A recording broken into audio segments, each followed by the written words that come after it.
Hello all, welcome to Midweek Mix Up to episode 38 now. And we'll be joined a little bit later on by the Gaming Beyond the Box crew, Wilmy, ACS Husk, and Forkboy Gaming, due to a slight Google malfunction on time discrepancies. They thought it was a little bit earlier over here than it is. So they will be jumping in probably partway through the show, half an hour, maybe an hour into the show. But until then, you've got our glorious panel to look after you all. So we will begin with the introductions. First and foremost, Shomberlon, how are you doing today, brother? What you been up to? I'm good. Work as always, like everybody else. Gaming-wise, I've had a bit of a varied week this week. Very varied. I got frustrated with Resident Evil Village. I was trying to get the last achievement on Mercenaries, and it was just doing me head in, so I deleted it. I just wasn't having fun anymore. I was getting frustrated. I wasn't enjoying the game anymore, and I was like, I've played it enough. I've gotten well over my money's worth. If they bring out DLC, then I'll pick that up and maybe go back to the Mercenaries once I've given it a break. But like I was telling you over the weekend, in a 24-hour period, I completed it twice. Yeah. So it's probably about time to put it down. What else have we been doing? I ran through Halo 5 Guardians with a friend and then finished off all the achievements on that yesterday, sorry. So I've maxed out Halo. It's actually a good game. Like I said last time, it's the gameplay is really good. Great. It's just, yeah. Other than playing as Blue Team. Is it Blue Team? Yeah. Locke's team. Playing as Locke's team is a little bit frustrating. I want to play as. I hope they keep the team element just with Chief, because I like Chief's team. I don't know whether or not they will for the next one. Because obviously I don't think they will. I think the backlash was too much. I liked being able to pick what weapon I started with, depending on which character I was. Yes. I actually thought it was a good thing, but obviously, just with all the backlash, that's probably not going to happen. Especially when you look at the cinematic where he's just on his own. Oh yeah. So I don't know what's going on with there. What else have I played? I played PUBG. Up to the G. Yes. Up to the G. Got a couple of wins when we were shunned by other members of the podcast. We just weren't good enough to be part of the crew. We're not elite enough. We had a full squad, so we didn't even get an invite. Pat. We didn't even get an invite. We weren't even given prior notification. Yeah, guys, we're going to be on later on tonight. Do you fancy playing? It was like, nope. Let's just ignore them. Yeah, exactly. Yeah. How many wins did you get that night? What, yesterday? No, the night before. The night you ignored us. None. Okay, we got one. Yeah. I actually had just a fun stream, just fooling around and. Yeah. So just a bit of a chill one. Yeah. What else have I played? I should write this down every single time. I forget. Go to my achievements and that'll tell me what I've been playing at least. No, that's pretty much it. Resident Evil and PUBG. Yeah, I went to try and play Dishonored, but when you play for about 5 minutes, you're just like, I'm really not in the mood for this. I love Dishonored. I really love Dishonored. But I was just like, I'm just not in the mood for this type of game at the moment. So I ended up finishing off a level and then packing it in. So yeah, it's been pretty much, I've been mainlining Resident Evil Village and Halo. Sweet. Is there any other games that you're thinking of doing next then, since you've finished Resi Evil? Yeah, I need to start Biomutant. Yes.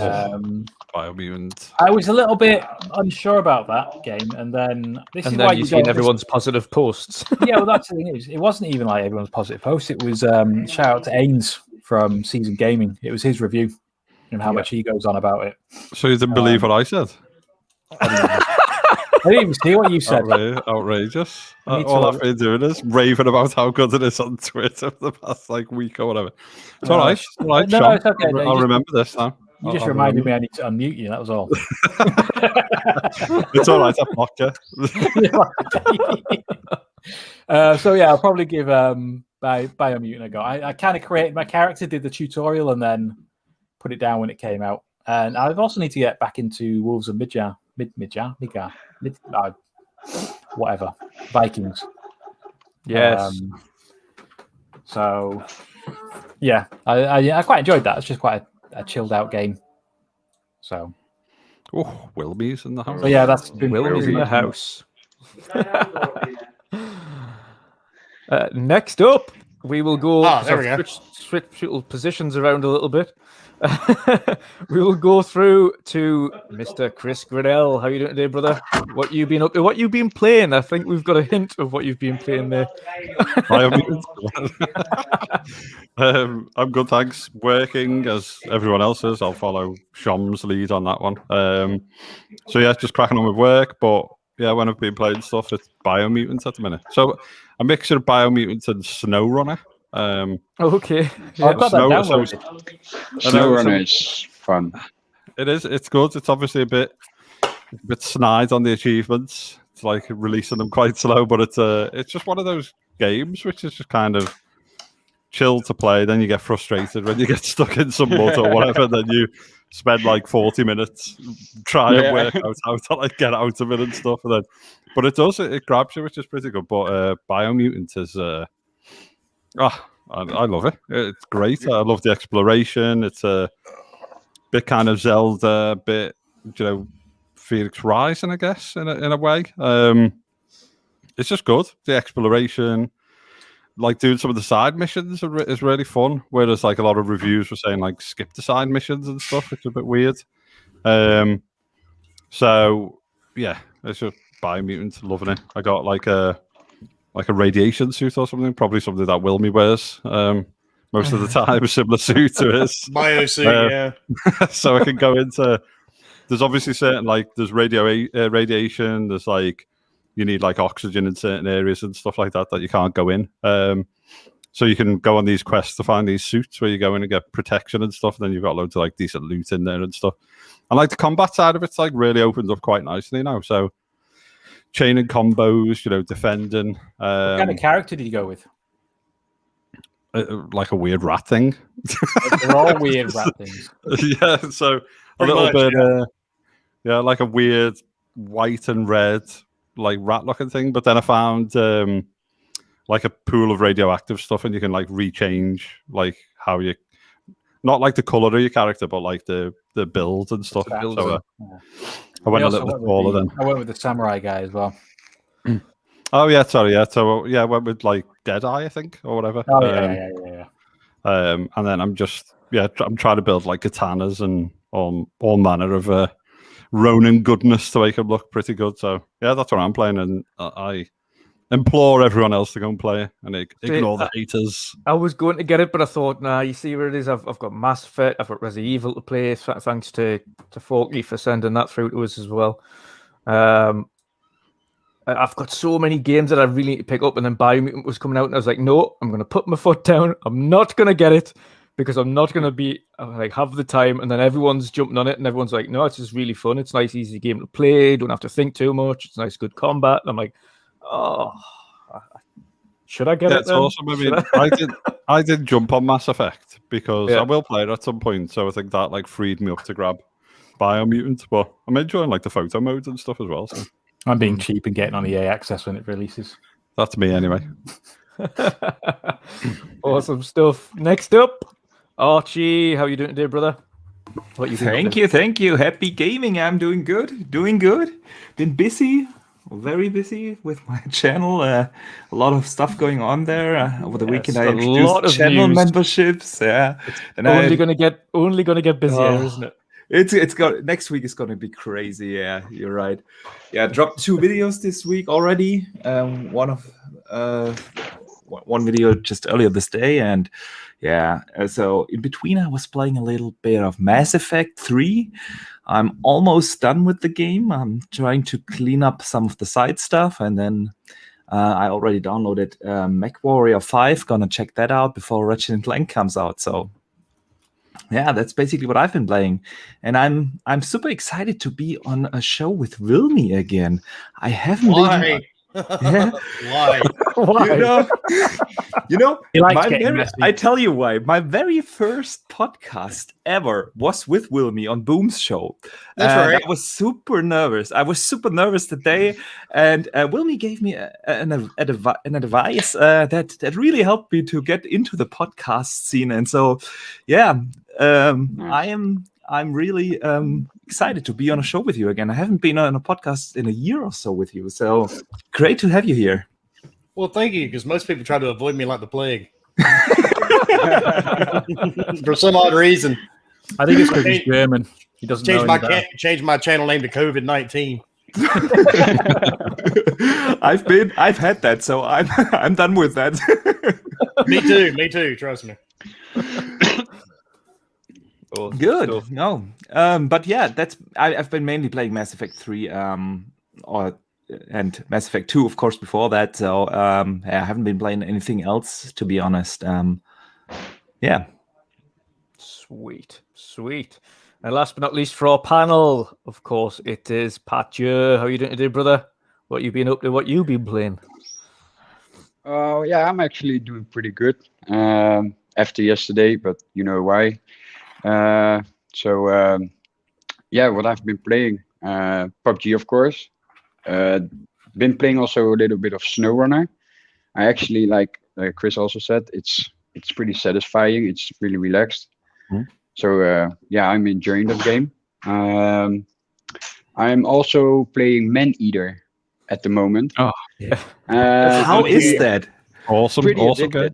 Yeah, it's pretty addicted because I don't know. It's so weird, but like a fish swimming, you know, like I don't know. It's for some reason it's so much fun, and also it's pretty relaxed, you know. So It's because you eat people. Yeah. Dude. Be honest. That's why you can jump up on the golf course and eat old men. You know, that's why it's funny.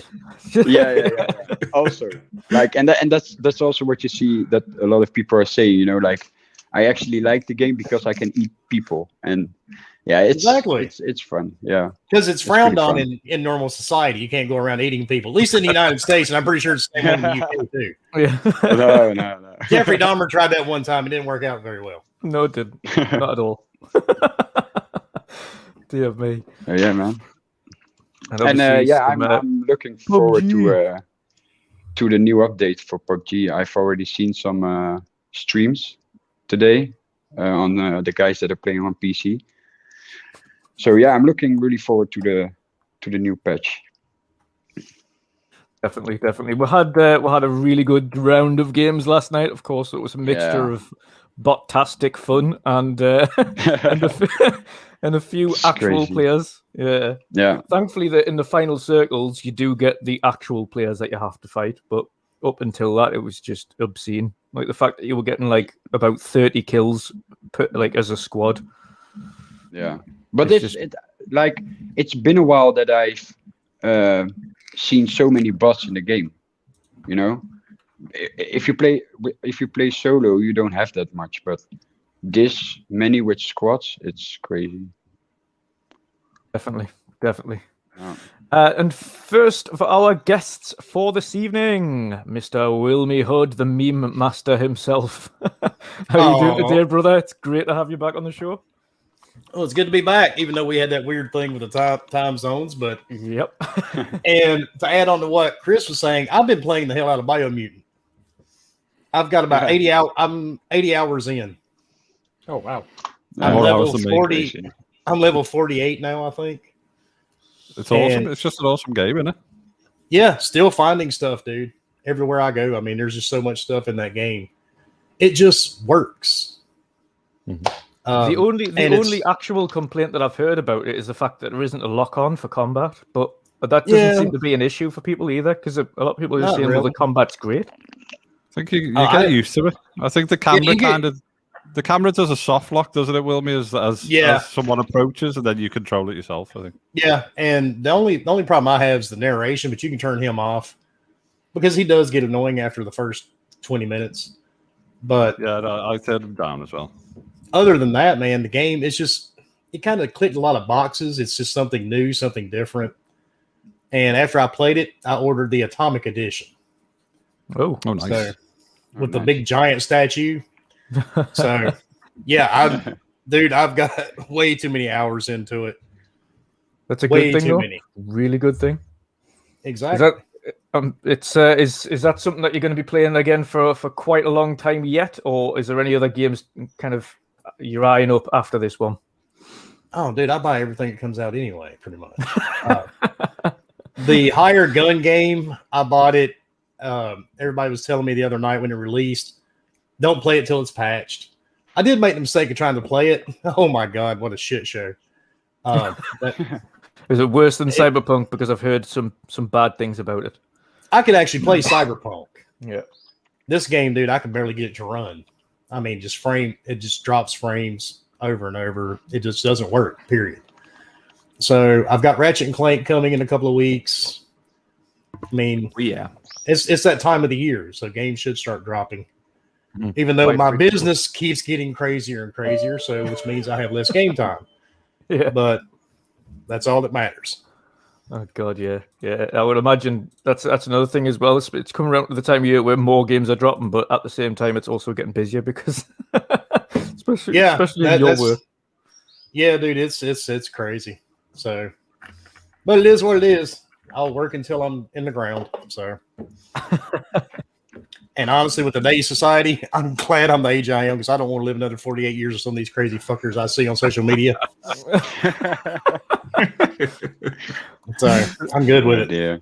Yeah. There is some wild things coming out. I mean, it was not just Colt, but quite a few of them. You'll have seen the tweets about some of the PC guys saying that Alt and Tab is exactly the same as Quick Resume. It's really not the case.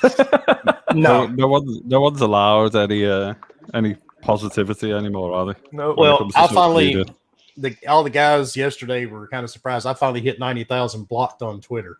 Woo! Nice. I want a reverse 90,000 mark. A reverse verified mark. I want one reverse that goes this way. I mean, dude, just every time, man, something comes out or something's being talked about, or like Chris, you can't be positive about anything. Nope. It doesn't matter what it is. Somebody has to come and piss on your parade. So, But did you see all the grief that like Paris was getting because he went for dinner with like Phil and Aaron and stuff? Who he's obviously quite close, the like genuine friends and stuff, and everyone was like he's bought off and he's this, that, the other, and it's like you can't even post a picture of going for a meal with people now. Oh yeah, crazy, someone finds a problem with it. Yeah, people are just, I don't know, man. They're just crazy. There's no good way to put it. I don't know if it's just social media or they're always this stupid. But Both. Yeah, probably the latter. They've just got somewhere to kind of voice it. Yeah, it's bad, man. And I saw that post yesterday, and I saw all that, and I'm like, oh my god. And I actually got like 200 more blocks out of that conversation. So it's crazy, absolutely crazy. Dear me, but thankfully we've got our crazy old podcasts to have some positivity, Wilmy. It's hard, man, because somebody's going to be in the chat, talking trash at some point. Yeah, especially I've seen yours, and I've seen who was it? I think it was Colt's new podcast XNC. There was just some guy, and of course everyone's been having a go. Well, like silly little jibes about the way that Aloy looks in Horizon and things like that. I don't care. Exactly. There's just this one guy in Colt's chat was just continuing on and on and on. I was just like, can you just calm down? Like, we've heard you the first time. Like, you don't need to just keep repeating the same thing over and over again. Like, just let people enjoy the show. If she was real, I still wouldn't care. But considering the fact she's a video game character, I care even less. Exactly. So, a post-apocalyptic video game character. Yeah, I don't care. I mean, you want everybody watches movies, right? Yeah. How many times have you ever watched a movie and you see a lady get out of bed and her makeup's perfectly done, her hair's perfectly done, suppose she slept all night? Guys, same way. I mean, it's unrealistic. I've been married 24 years. My wife doesn't go to bed and wake up with makeup on. It's weird how that works. Mine doesn't either. Yeah, I don't know. Maybe I need to talk to her about it. But people may just take way too. Didn't make us sign the contract then.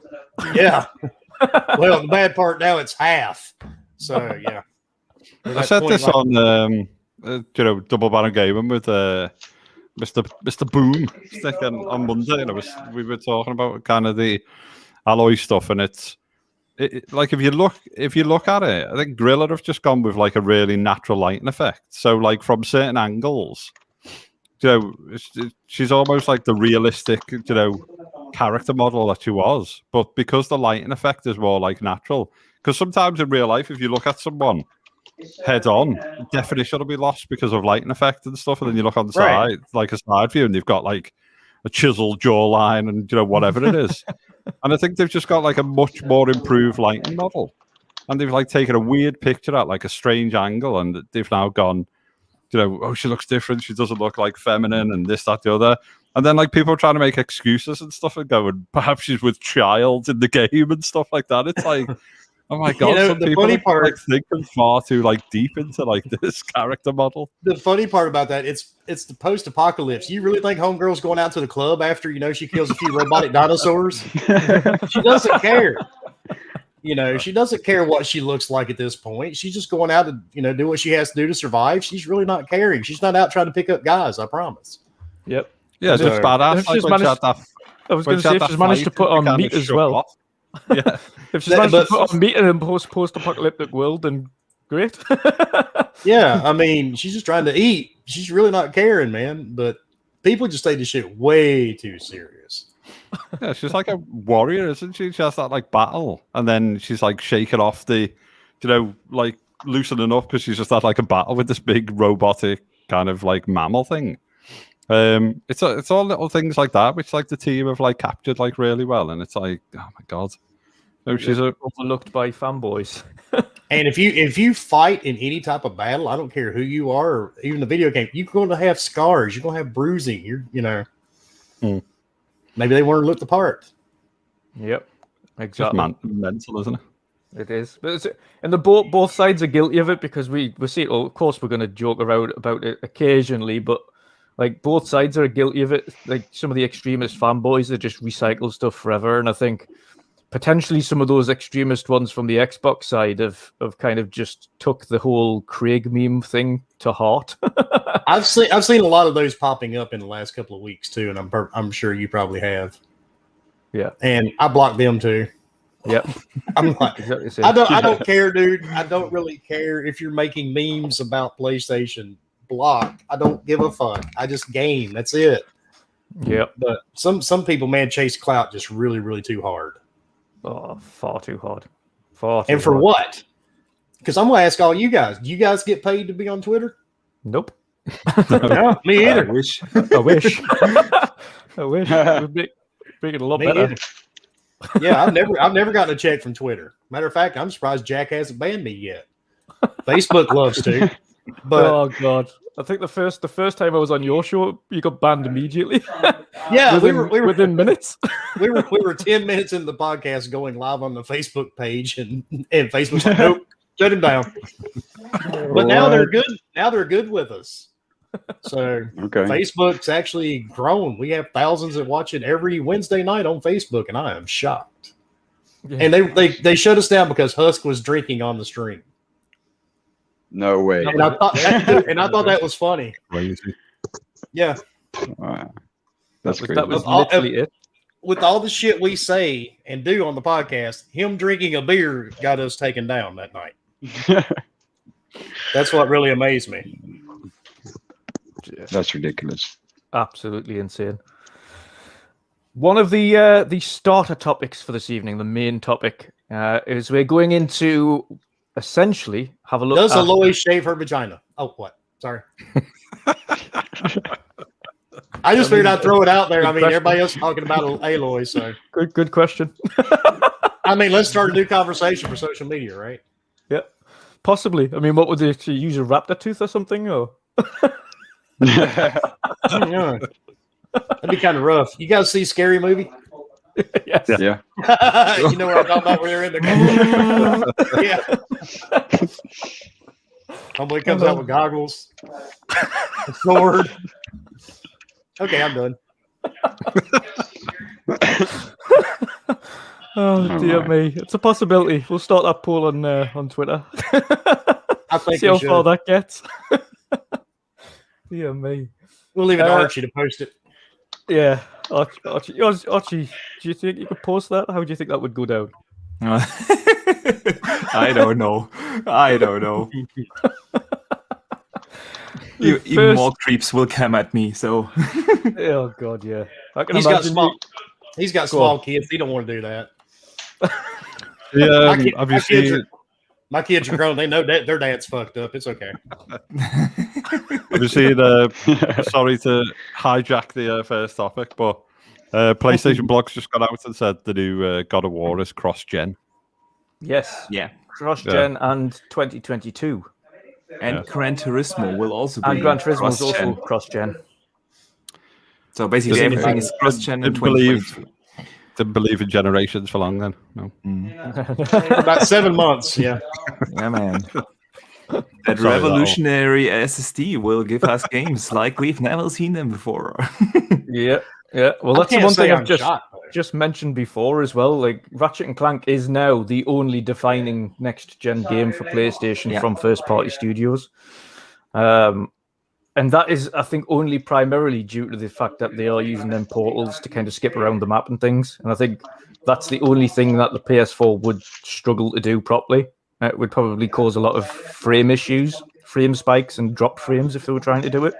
Not specifically because it wouldn't be able to do it. It would just cause performance issues if it was. Which is the only reason that's kind of staying as a next gen title, in my opinion. I think graphically they could quite easily accommodate that on the PlayStation, Ratchet and Clank. But from a technical perspective, of course, they need a little bit more horsepower to get that thing running smoothly. Yeah. I I think the good news to come out is Bend are working on a new IP at least. So Oh, that's well, considering they got denied Yeah. for Days Gone 2. yeah, so at least they're not they haven't just been binned off or whatever, which was a bit of a potential worry, which is good. So basically they're allowed to go for Plan B. Yeah, Days coming. Days Gone is banned, but Days coming. Yeah, Well, I think it'll work with that. the day's been. Yeah, Days- They just repurposed it. Yeah. Gone are those days. Yeah, actually, it's getting kind of rough on Twitter already, dude. Ooh, yeah, we'll just close that shit down. We'll post a meme and close it. Yeah, that's good. Yeah.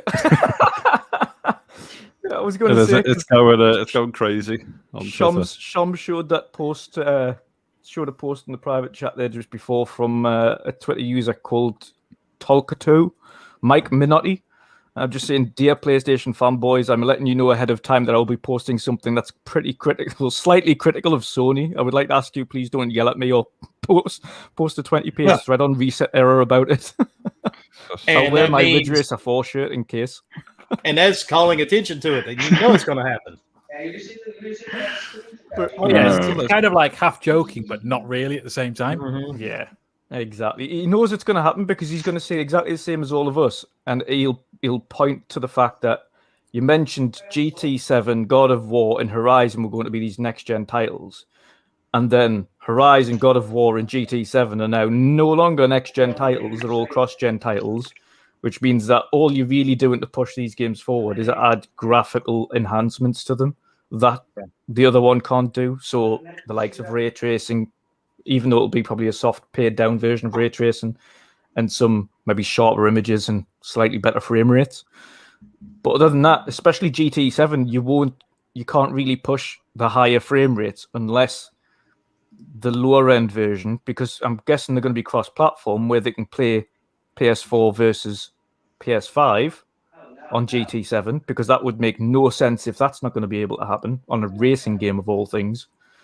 So I would imagine then they'd either have to really pare that down so it's like 1080p on the PlayStation 4, or they just, I don't know how they're going to do that. But I wonder what they're going to do with GT7, because you've got Forza, which is going to be next gen only. and they're looking at doing things like tire temperature, type of tire that it is, and things like that. And I'm guessing that's why they're going next gen. Whereas if this is going to be cross gen, what type of mold of tire it is and things like that. Yeah, and actual tire wear and degradation. So it'll obviously tear apart and things if you don't look after them. So I wonder what GT7 is going to try and do, because you can't really race against a PS4 person if you're a PS5 and your tires are slowly deteriorating and they're just like, well, hey, see you later. Woohoo! Just continuing on. Speeding on. It's got a very specific driver's model of GT, isn't it? It's never been, I don't think it's ever been developed to feel like a real car, because going 30 mile an hour into a corner and pushing your brakes, you don't slide off the road. So it's not how a real car works. So they've obviously added gotta be careful what I say here, otherwise I get a slightly unrealistic handling model that you have to be really skillful at, to get fast. So they've obviously artificially made it more difficult, which is obviously a good idea, because that's what they're trying to gain. But it's not. If you brake from 30 miles an hour hard into a corner, you don't slide off the road. Yeah, the rubber of your tires keeps you on the road gripped up or whatever. So it'll be interesting to see what the Forza boys do, or 10.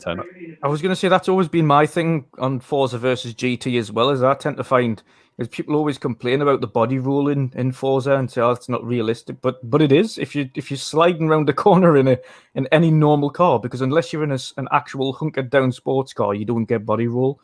When you're in a normal car on Forza, which you do for the initial stages, at least the initial races that you have, you're not in sports cars, you're not in normal kind of sports versions of coupes and things like that. You're going to get body rolls, so the car will be a lot more sluggish around corners and things like that. Whereas on GT, it seems like it's more of a, should we say, on tracks, every car's hunkered down on sports springs and things like that. And like you say, the handling models are a lot different on each of them. And I'd be keen to see how they're going to kind of make advancements to GT7 if it's cross-platform now, or cross-generation. It's very odd. And I'm disappointed more on God of War. Very disappointed God of War's cross-gen.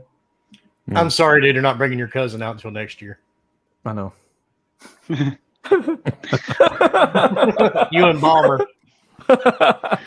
I know. No, it's mainly because, again, like yourselves, I'm happy to see, as much as we're not getting a lot of the games on Xbox for a little while yet, they've already confirmed Fable is next gen only, Forza Motorsport is next gen only, Avowed next gen only, State of Decay 3 next gen only. So all of these games we know are only for the next generation of Xbox.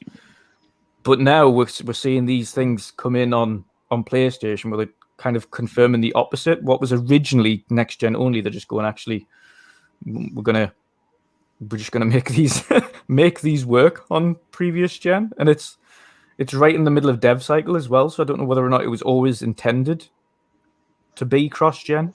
It must have been. Yeah, it was definitely 100%. The we believe in generation stuff was nonsense. Yeah, unless they believed in generations because they believed in all of the generations. They believed in all generations, apart from PlayStation 3, 2, and 1, and Vita. Don't believe in them anymore. Archie's right though. It was pure PR, wasn't it? It was kind of like, you need to get hold of this console as soon as it comes on sale. Create the hype. Obviously, decent console. I'm not knocking it, but it was kind of like, you're only going to experience these on this console. Let everyone buy the machines and then go, actually, cross-gen now. But you're not really that bothered because you've bought your console. So yeah. I mean, it's still, at the same time, announcing all these games, apart from Ratchet and Clank, are cross-gen. That's really going to make a difference to those, especially around holiday season, when they're looking at the next-gen console and they're just like, all right, well, can I get Horizon? For instance, Horizon might, because they've also said that in the document, that's still scheduled to come out this year, but it's not concrete, and it could also slip into 22. I don't think it'll happen this year. Yeah, I don't I either. think it'll slip. I think it'll unless they just pile everyone onto it. But I think it'll just slip. I think Gorilla are really really want to kind of polish and hone like a product, and I commend them for that. And obviously, I was part of the dev team on Killzone 2 and stuff. But if you look at Killzone 2, and you look, that was like 2 years over what it should have been developed at, released. And obviously, a load of like Sony, loads of Sony kind of HQ people, different studios, Cambridge, Liverpool, and stuff. We were sent over to kind of help them, speed up that process. But I think games should take as long as they take to have a nice kind of finished product at the end of it, not a hired guns type situation that Wilmy's talking about before. Yeah, I'm tired of playing broken games. I don't know about everybody else. that's the thing as well. Now it's with hired gun as well. Specifically, they did exactly what they did on Cyberpunk. They only released review copies for the PC. They didn't release console review versions to anybody. I played the game for 15 minutes, shut it off. I've heard a few people just say like the frame rate and stuff is just tanks. It's bad, dude. Even movement in the game's terrible. Mm. I mean, it just feels like you're trying to walk through really deep sand. Oh God, that's how I can. Yeah. So never good. And again, if it means delaying these games, and people just keep saying, well, what you should have pushed back the launch of these consoles, which that's one temporary fix. But if the consoles are, well, I say if the consoles are ready, one console was ready.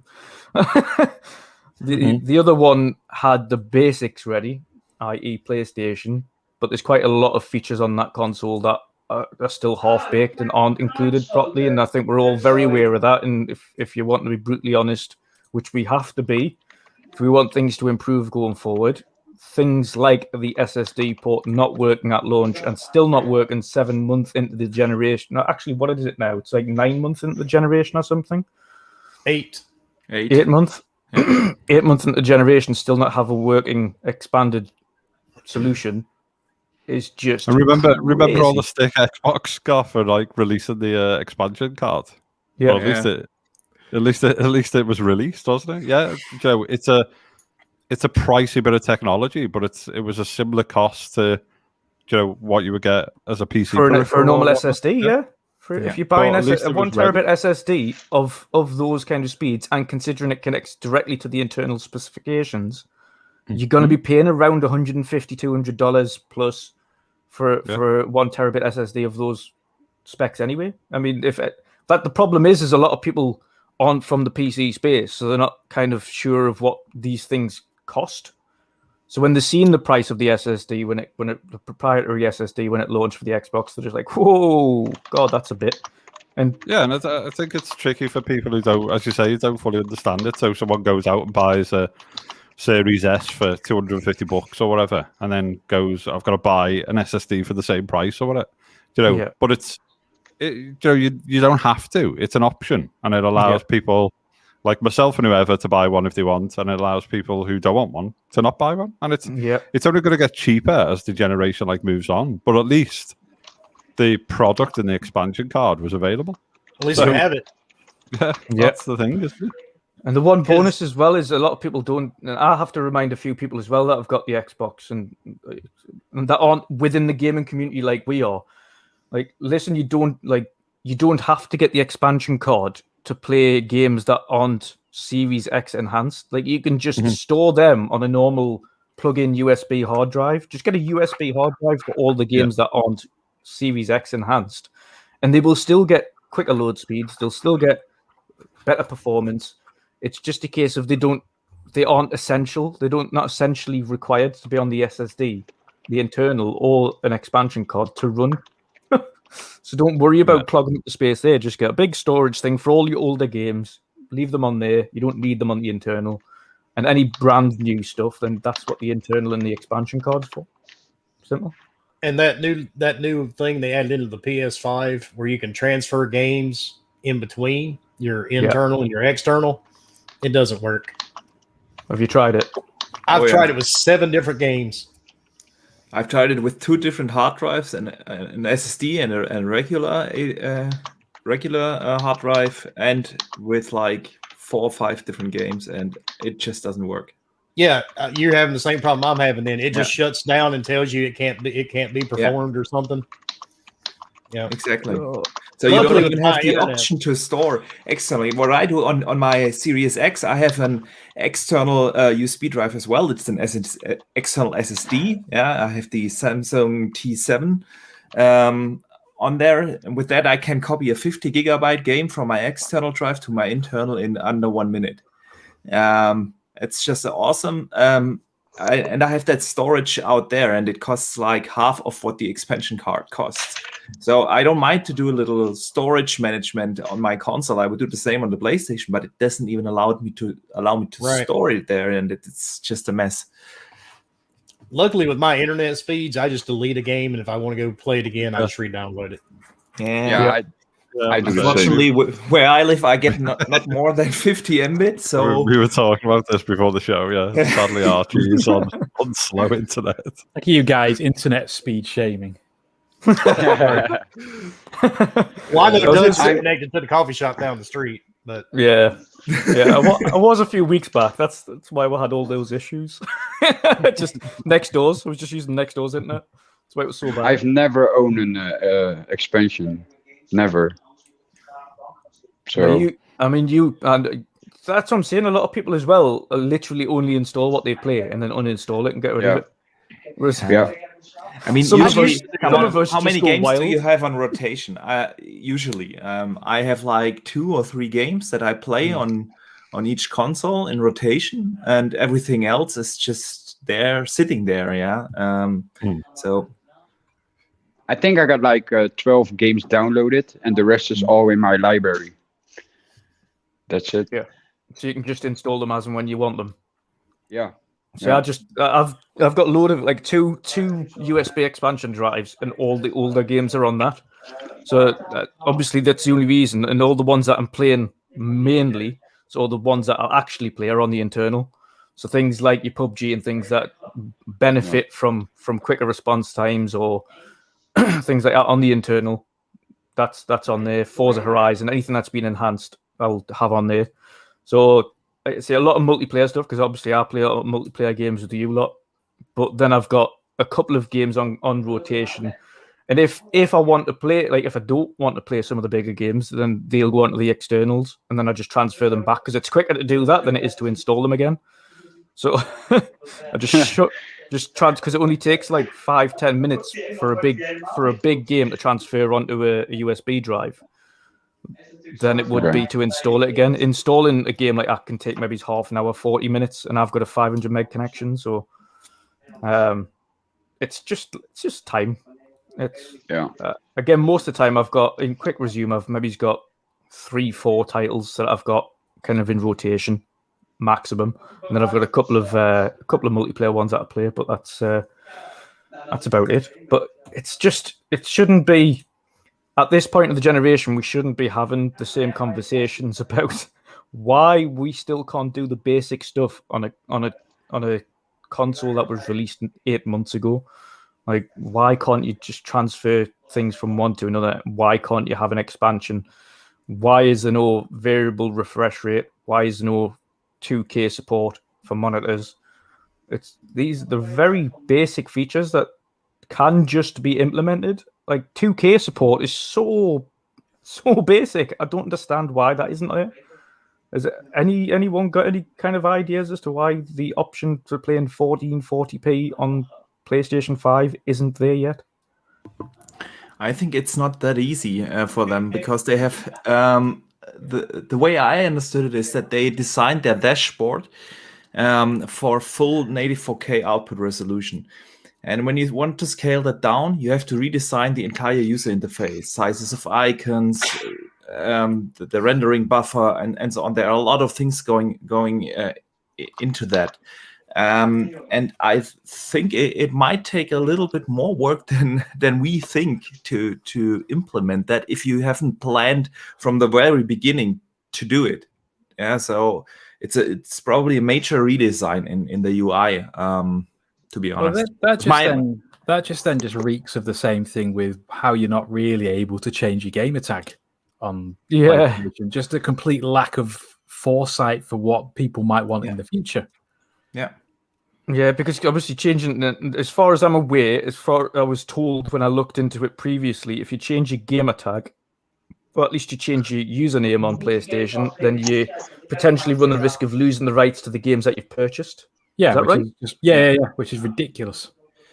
Yeah, but these are the things that, and I've said that many times before, because that Microsoft has done, like in 2014, 2015, 16. That's when they laid out the base work for what they can do now with the system. That's when they introduced their whole cross-save thing. That they introduced a lot of new things that are running in the background, on the back end of their servers. Their entire online infrastructure was built with that future-proof mindset in mind, and that also shows the backward compatibility. Yeah, they have gone a different approach and just brute force it via hardware. They have built a proper emulator, and now they can get the benefits. And Microsoft has just laid out a lot better, a better future-proof back end, while Sony has basically just reiterated their already existing online infrastructure. And instead of that, they just make a hard cut and just overhaul the entire thing. Microsoft has done a lot of work in that regard. Exactly, and this is the thing. People take this, they make fun of it, but when Microsoft said that we're releasing a next generation console, they meant that in all senses of the word. Like, everything was going to be ready at launch in terms of actual hardware capabilities. The only things that weren't ready were more down to, say, software, and we've joked about it, but the tools. And unfortunately, those tools are also in the hands of the likes of AMD with, as you showed in your most recent video, is Fidelity FX, which is their version of essentially DLSS, or dynamic or deep learning supersampling. What do they call it actually? Super resolution. It's super resolution. Fidelity FX is actually the name of the entire tool package set. Yeah, there's also a denoiser in there. There's Fidelity FX ray tracing. There's Fidelity FX contrast sharpening. So this is a whole entire tool set, and one of the tools is that super resolution, and that is what the direct competitor to DLSS actually is. Yeah. Which is going to be absolutely awesome, and that's one of the things that's going to change. It's going to absolutely change the kind of the way games are made going forward, and only in a positive way. They don't have to focus now on, when they mention 4K resolution, they don't have to have that native presentation. Because in some respects, if anybody wants to go online who doesn't have, good evening, Husk. Beer in hand. I would expect no different. Lucky we are not streaming to Facebook. Yeah, we do it all the time. It's okay. Mark loves us. But how's it going, fellas? I seriously thought it was at 3 Eastern. Was it supposed to be 2 Eastern? No, it was meant to be 3 Eastern, but Google, if you type in the time converter, tells you that it's an hour earlier over here than it is. Oh, that's nice. Yep. So sweet. I'm sitting here scrambling, trying to get out of work and shit. And then I look, and you guys have been live for 44 minutes. I'm like, motherfucker. Yeah, Google doesn't care about British summertime. Nope. Assholes. Yeah, me. But yeah, if anybody goes online and literally does a quick YouTube kind of demonstration on what DLSS does, or at least its comparisons on a DLSS image of 1080p up to 4K versus an actual native 4K image, it is actually very, very hard to kind of differentiate between the two, because it's extremely close now. Extremely close. And it's not like a checkerboard where you get the dithering artifacts and things on the edge. It's very, should we say, crisp. The lines are very smooth. It's very sharp. Sharpness has gotten really good with it. Which means essentially that kind of developers are able to get these hyper realistic and deep infidelity worlds on a 1080p image and use super resolution or DLSS to boost that up to a 4K image, and it won't lose any of that detail. In fact, it'll make that detail even more apparent on a nice big old 4K screen, whilst then having the added effect of saving a whopping amount on performance, because trying to kind of stream out a game at 4K or 4K assets is hyper taxing on GPU resources, like hyper taxing. I've covered this before in one of mine when I did quite a rendering video on the differences between them all, and as much as native's brilliant and it's really pretty if the hardware can handle it. Yes, Adam. It's unbelievably taxing, and sometimes it's just not worth the effort. And we've mentioned this before. We'd be quite happy at a 2K resolution bumped up as well, a native 2K. I've said this before. I've been saying it since AMD announced their Fidelity FX and their super resolution. That it's going to make this generation of consoles relevant for longer than I think any prior generation.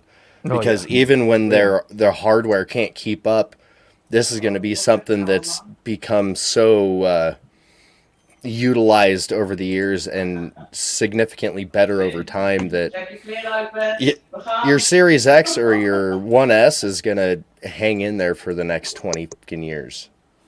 I'm pretty sure. Wait a minute, Husk. How drunk are you right now? This is my first beer. I just got here, so yeah. I'm gonna try and You're really boring sober. Keep drinking. I'm gonna pace myself.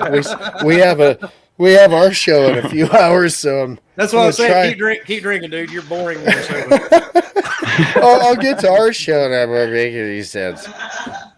I'm used to you sitting there the whole time like this.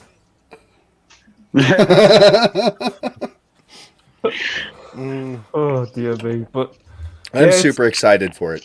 Yeah, it's going to make an absolute world of difference. To, like you mentioned, actually, it is a good point. Longevity of these consoles, like they were really trying to push 4K, attempting 60 last generation, and of course that was very taxing on the specs that they had, and did cause performance issues. That awful CPU didn't help matters. Nope. Those cores were hot garbage, man. Yes, they were. Before we actually continue with the main topic, well, at least go into the main topic for today, or one of them, we will do a proper introduction of ACS Husk. How are you doing today, brother? What you been up to? What you been playing? Shit, I honestly haven't had time to play anything. Besides except for myself. I mean, I don't know. I've been moving, so I haven't kept up with nothing. No gaming, hardly anything. I had to forfeit my match in our fight night tournament. I was super bummed out about that. It's been a mess, but... Was it your fight against Dealer? No, 3-bit. We actually, 3-bit couldn't connect online, so we just flipped a coin, and he won. So that makes it fair, yeah. That's the easy work, was it the whole EA server thing on that title? I thought so, and he said no. He just... Hey, watch it. My son works for EA, fucker. He said his Series X just wouldn't let him... now. Some kind of back compat issue or something, because he had the EULA and all that stuff downloaded. So weird. I was going to say the workaround I had to do was download SSX. Oh another SSX. game. Yeah, start SSX. That one automatically goes through the terms and conditions, no problem. And then boot up Fight Night straight away, and it just connects straight away. Maybe someone ought to shoot. Oh, there he is in the chat right there. Yep, he said his 360 games are acting weird on his console. Oh. So it's, yeah. They do mine too, because I don't play old games that much. Yeah. I didn't spend $5,000 for a television, $500 for a console, and have 8 terabytes of storage to play old 360 games. I'm sorry. It's a good point. That's valid. It's valid. They could just bring out a new Fight Night. Mm-hmm. I mean, Wilmy, Well, you the start can, of the Wilmy, boxing can you not game get that coming out as well. arranged now? Can we not go down? What's that? Get a new fight night? Can we just press that? Let's just He- No, but he's there's not. like He's not that high up, dude. let's put the word in. There's a new boxing game coming out. He's one of those poor guys that everybody complains they're. What would Jason Schreier call it? They're crunched. That's it.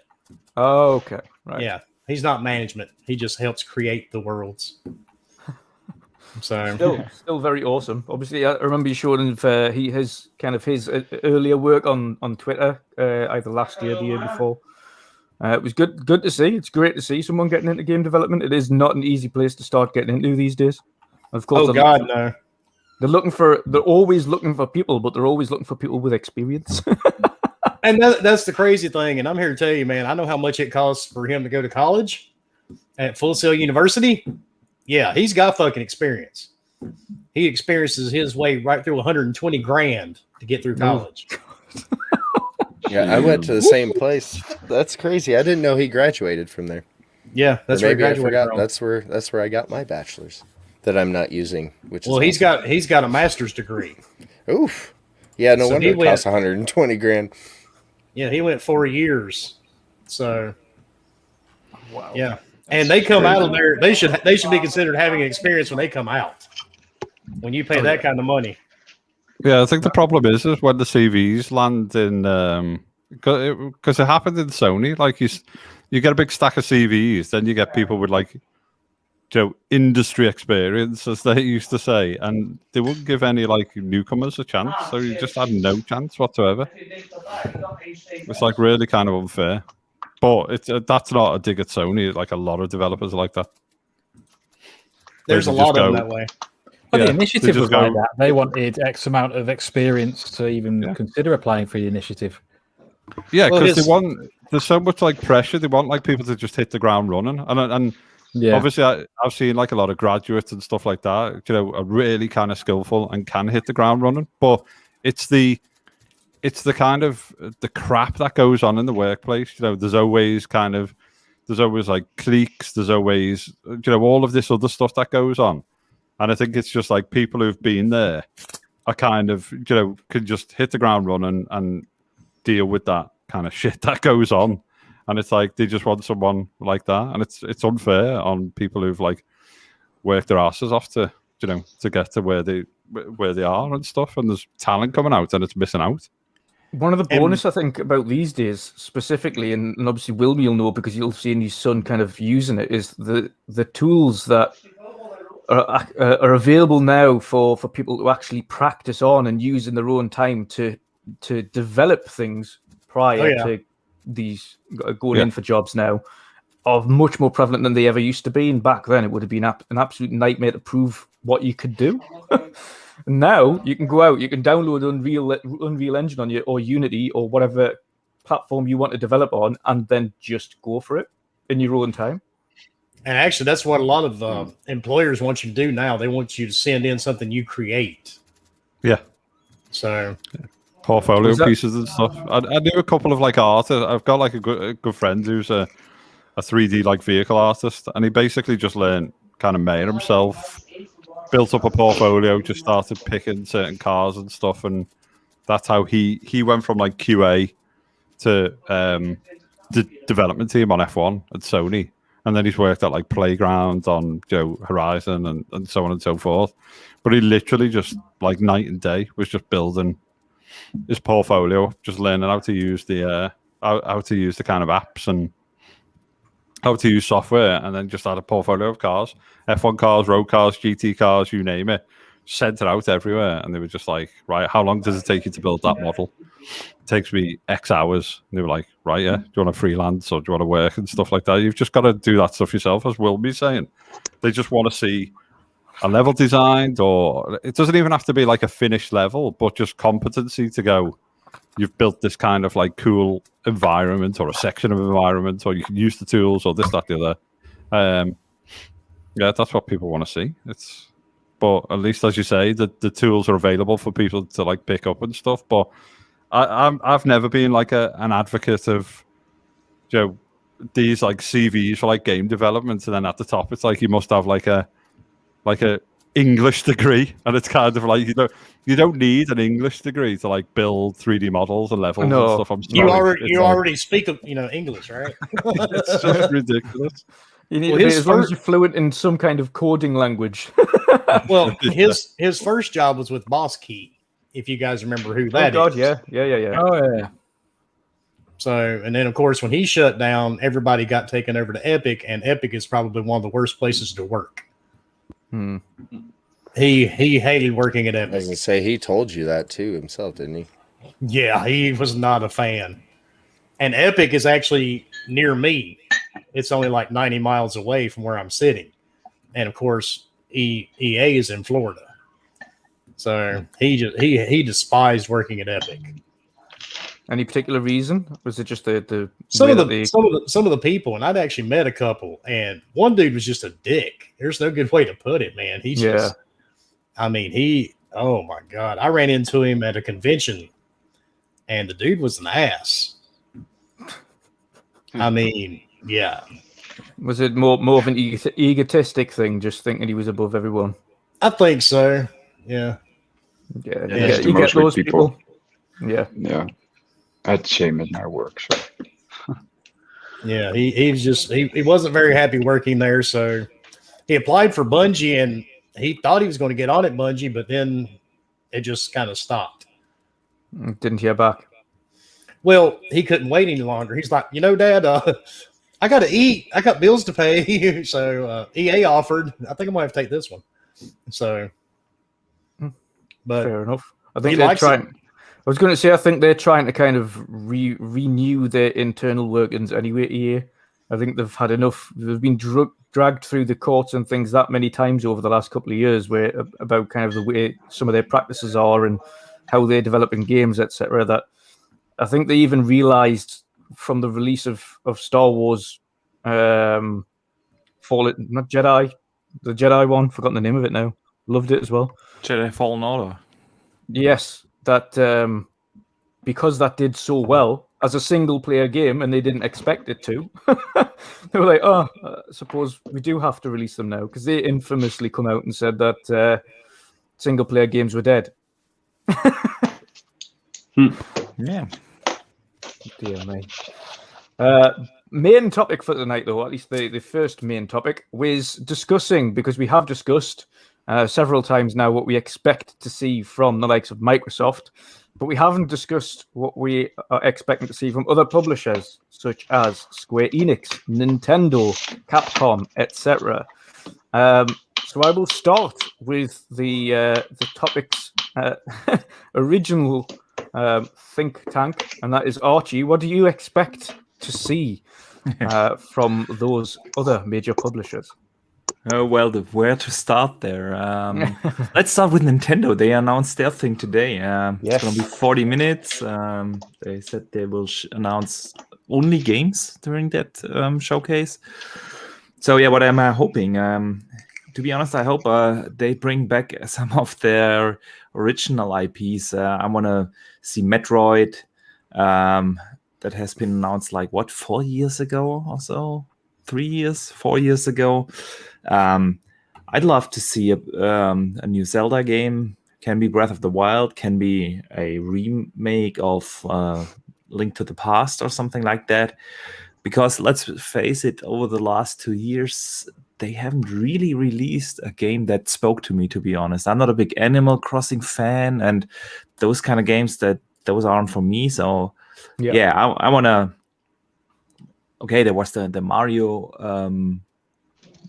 collection there, but it was just a port. It was nothing new. So yeah, I'd like to see one of those games, Metroid, Zelda. That would be cool. Well, they mentioned, of course, a long time ago now, Metroid 4, wasn't it? Yeah. And that's just disappeared. I mean, it was just a logo. They didn't really show anything. It was just a logo. But yeah, like I said, I think it was 3-4 years ago. So it's time to show that game. Yeah, the Switch definitely needs some of those bigger games. It would also be time for a new Mario Kart, to be honest. Yeah, we're still playing Mario Kart 8, which came out when on the Wii U, Yeah, Yeah, so and it's still full price. it's still full price. Still Nintendo top never 10. drops prices, man. Ever. So Mm. yeah, I haven't been playing much on my Switch over the last 1.5, 2 years, to be honest. So I'd like to see something good there. Yeah, what else? We have Square. Let's hope Square brings back a sequel for Tomb Raider. I'd love to see them continue that. That It would be a new trilogy or something, wouldn't it? Because obviously the previous trilogies is Shadow of done. the Tomb Raider was the end. Yeah. So, but I think the IP is way too big to let it sleep. Yeah. And it's been a while since the last Tomb Raider, so that would be awesome. I'd love to see more from Final Fantasy 16, but to be honest, I don't think that will happen. That game seems to be years out, so I'm not What sure. about Forspoken then? Do you think you'll see more of Forspoken? Forspoken, probably. I think it's either at E3 or whenever their big showcase this year will be. We will definitely see that game in action. Yeah, well, then is Ubisoft. I mean, we had a discussion about them before the show as well, that they've released several major titles already this year. So I'm quite perplexed as to what they could potentially go on and introduce. Yeah. I mean, Ubisoft typically releases like two at least three major releases games each year. Obviously, they have also been troubled with pandemic and everything, so we don't know whether they will have a major release, but I bet that they will have at least one game coming this year. We know it won't be Watch Dogs or Assassin's Creed. They said those games won't get anything this year outside of DLC. Yeah. So I bet we will see, of course, the Watch Dogs DLC, the one with what was his name from the first game, Aiden. Yes. Pierce. And of course, the next Valhalla DLC, which is set in Paris. Yeah. Mm-hmm. So. Yep.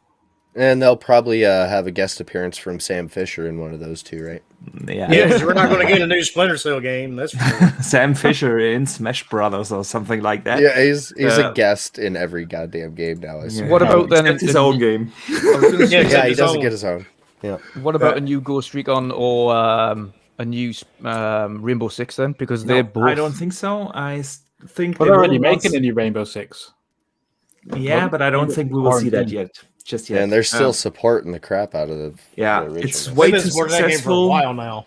Yeah, but it's still one of the most played multiplayer games each month. So I don't see that happening really soon, to be honest. What I think is that we will see is Beyond Good and Evil. I think it's oh god, I forgot about that.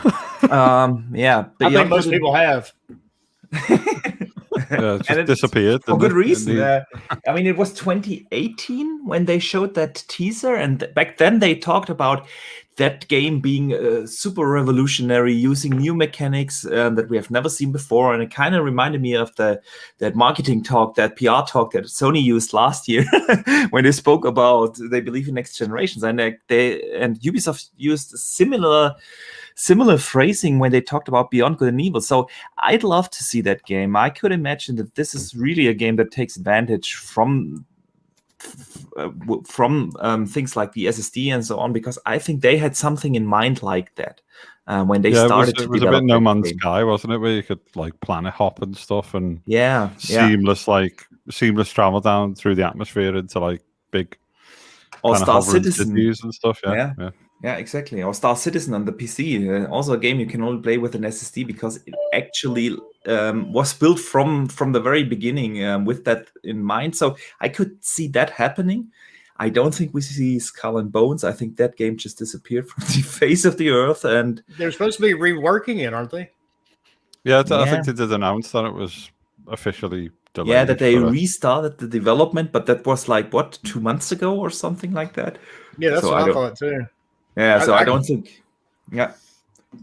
I care less. They can keep it. They also pushed back that kind of remake of Prince of Persia as well, didn't they?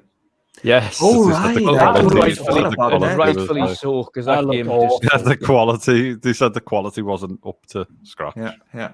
Well, that was And- obvious. Go on, Archie. What I would wish for is a new Rayman Legends successor, Yes. something like that. Yes. Those 2D Rayman games, they were absolutely awesome, and it would be awesome to have a game like that again. So I would love Yeah. to see. I would love to see along with a new Rayman. I would also love to see the original Rayman kind of bundled in with that as a remaster. Just bundled in, not sold That'd be separately, cool. just with the game, because that original Rayman was brilliant as it was anyway. The levels were really good, really well designed. It was just a fun game, and it would bring back so many memories for those who haven't had a chance to play the original Rayman yet, because that's an old game now. Obviously, that's PlayStation 1. Bring back Earthworm Jim. God, yeah, do that as well. right. Speaking that of was a Ubisoft game. Beyond Good and Evil, the last actual update from the developers was July 2020. Oh, that really? was the What last did time they- they spoke okay. about it. And even then, they said, that as we announced last year, we are currently concentrating on core development and production milestones. So rest assured, Beyond Good and Evil 2 is well underway. I don't even believe it exists. I just think it's vaporware. I think they get so sick of people asking for it. It's just like, just do a CGI thing and then people will be happy. There was like a really good gameplay demo, wasn't there, of it? But and it was a bit Fifth Element and stuff, wasn't it? It was all like hovering Hovercraft vehicles. and things. Yeah. Yeah. I remember that. Okay, what else? Besides Ubisoft, we have Warner Brothers attending E3. Mhm. I mean, they have a couple of games announced already. I think Gotham Knights will get an update, even though it got pushed back to 2022. Pardon me. I think they will show an update there. I don't think we will see Justice League just yet. That game is too far out. Maybe the Harry Potter game. Yes. That looked really good, actually. Really good. It looked cool. Something Lego based by any chance as well. Probably could be. We haven't had a Lego game in a while, so yeah, could be. Let's see, what else do we have? We have Capcom. No idea what they are going to show. Is Capcom do Street Fighter? Yeah. There could be eventually do Street Fighter 6, and it was rumored to eventually, obviously the right decision, be multi-platform again, as opposed to the abysmal launch that they had on PlayStation, where it was kind of, let's say, half baked. They launched it where it only had some of the characters. You had to purchase an expansion pass to get the other characters, and then they kind of gradually implemented the characters onto it, and it was sold in parts and things. That's not a Street Fighter. I mean, we've played Street Fighter for years and years and years now, going back like to Nintendo, Super Nintendo, and things like that, and in the arcades. And Street Fighters were always full games when they launched. Handled Street Fighter 5 was just terrible. I think they've probably learned from that lesson, and I hope to see Street Fighter 6, and obviously as a multi-platform release, as a full game with all the characters, all the game modes, and go at it, because I do miss playing Street Fighter.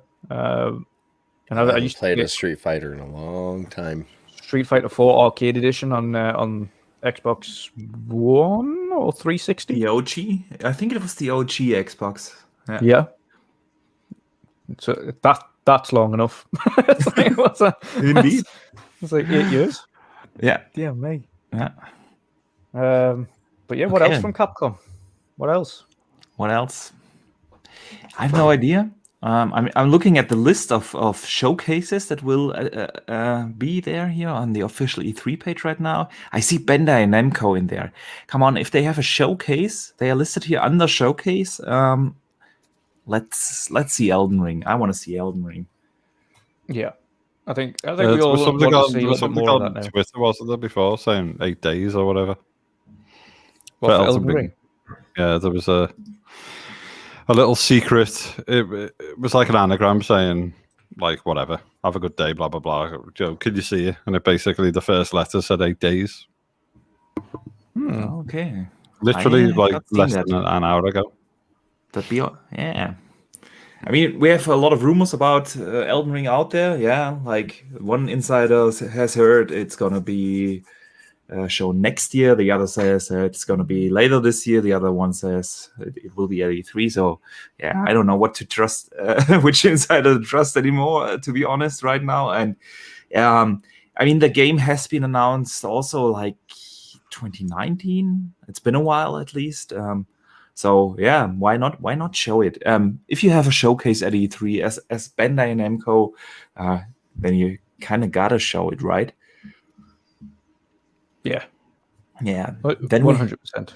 Sega and Gearbox are also listed to have a showcase. What do you expect from Sega? Obviously, it's primarily kind of a lot of Japanese titles. Do you think they're going to speak about well, they've only just re-released Judgment again. Do you think they're going to have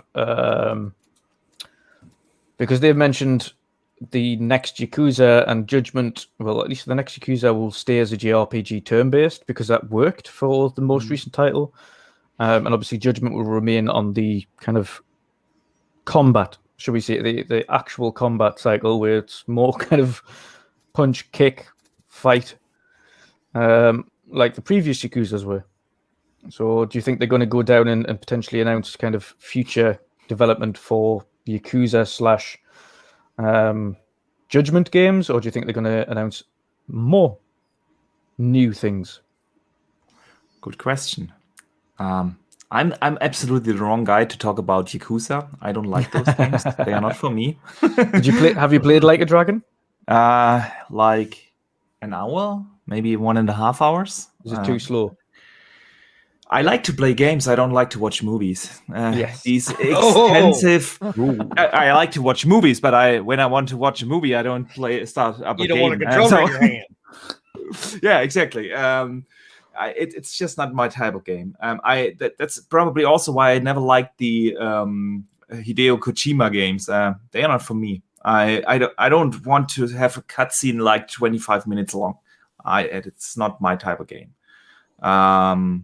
But I know a lot of people like it, so I'm just saying it's not a bad game. It's just not for me. Yeah. So, what I was wondering is Sega had that Sonic showcase just when was it? Last week? 2 weeks ago? Yes. So I'm really surprised that they had that up front from E3. When you have a showcase at E3, you kind of save that for that. So yeah, I can only imagine, and that's not their big news. Exactly. If Sonic is not your big news as Sega, I don't know what they have in store anymore. To be honest, I mean, you could say the I wish same they for do a Condemned Criminal Origins. Yeah, bring that I back. loved Condemned. Loved Condemned. That or bring me a new Fear game. That would be amazing too. Yep. Yeah, agree. Was Fear from Sega? Yeah, it was the same developer, I think, as the Condemned guys. Well, why did I have a different publisher in mind? Okay, yeah, Fear would be awesome. Yeah, really, but both at the same time, both of them games were really, really good. Like both Fear and Condemned. Like Condemned, I remember and you'll probably remember this because it's one of them vivid moments from the game when you open the locker up for the first time and you're tasked with photographing the dead body in the locker, and then just as you're zooming in on him, he jumps out. You're like, yeah, it's amazing. You were right, Archie. It was published by Sierra or Vivendi. Fear. Yeah, but it was the same developers. It was Monolith did Fear and Condemned. Could you imagine a new Fear game now, though? Oh God, yeah! With all the advancements we've had, it would just be insane. And maybe we get lucky and Alma would look like Aloy. You know. But which Aloy? From the trailer or the one from the memes? Because Aloy has to be scary. And so does Alma. I say, according to the internet, her name's Butch. Butch Cassidy. along with the Sundance Kid. Dear me. Yeah. What are you Man, guys Lupa Go on. wants somebody to talk about Sonic, apparently. about Sonic? Yep, Lupa is requesting it in the chat. Oh yeah. About a blue hedgehog. Oh yes, don't start with that blue tank. Okay, so we everybody, what do you think about Sonic then? I think he's retired. He's sucking dick for beer money, living in a cardboard box. I wouldn't disagree with that. That's my thoughts on Sonic. Dear me, it's I don't know what to make of it anymore because there's only so much they can do with a Sonic game now. Of course, thankfully, like I say, the likes of Mario, etc. There's a lot still that can do with a Mario in many variants, but Sonic is kind of, unless you do another Sonic Adventures, where it's a little bit more open. I don't know. It is pretty limited. It's very limited what you can He do runs with that. fast. Yay. Yep. He's blue. Yeah, we know what his powers are. You just 3D, described most teenage boys unfortunately. on prom night. I mean, I think it's time to retire Sonic. It's time to retire a few of these people. Yeah. Even Mario and Luigi. Give him a break. Let Link sit back, take a break. He's got all that child support to pay to Zelda. You know, let him just give us something new. I'm really not looking forward to a Mario 387. So, And I'm guessing you're not looking forward to any of the new Pokemons either then. I've never played a Pokemon, dude. No. No, never. Have you even said the word Pokemon till now? Probably the first time. I think when my There's son time was for 8, everything. I think my son was 8 years old. I bought him the Pokemon Nintendo GameCube. Right. That was the last He's time you said the word Pokemon. Unless I'm teasing Randall Thor about it, because it's funny to tease Rand about it. Oh But- dear me. The problem you've got with that is because obviously Pokemon itself is a sole entity. It's a company, the Pokemon company. It's such a gigantic thing. Like it's but especially in Japan, it's well above Mario, Sonic, any of them. It's such a stature that I don't think that's going to go away anytime soon. But they also sell. Never mind. Well, okay, I'm gonna say it. I forgot we're on Dutch's show. What do you expect from people that sell schoolgirls use panties, dude, in like little vending machines? Yeah. So it's a weird nation. It's at weird. times. Yeah. And I know it's not a joke. I have friends that are over there, now. So it's legit. It's a thing. So do you really expect anything different at this point? Yeah. Exactly. And I don't know. It's potentially one of the reasons Sony are kind of they have taken a little bit of a step back from Japanese development. Of course, they've still got a studio over there, but it's nowhere near to the side that they had, of course, with Sony Japan Studio, which is no longer really operating correctly or at all. So we shall see. What are you guys expecting then from the likes of Ubisoft and Sega? What are you hoping to see? Husk? Honestly, if we're going to talk about Sega, I could give a less. As far as Sega goes, I could care less. What about the likes of Ubisoft, etc. then? Or Capcom? Ubisoft.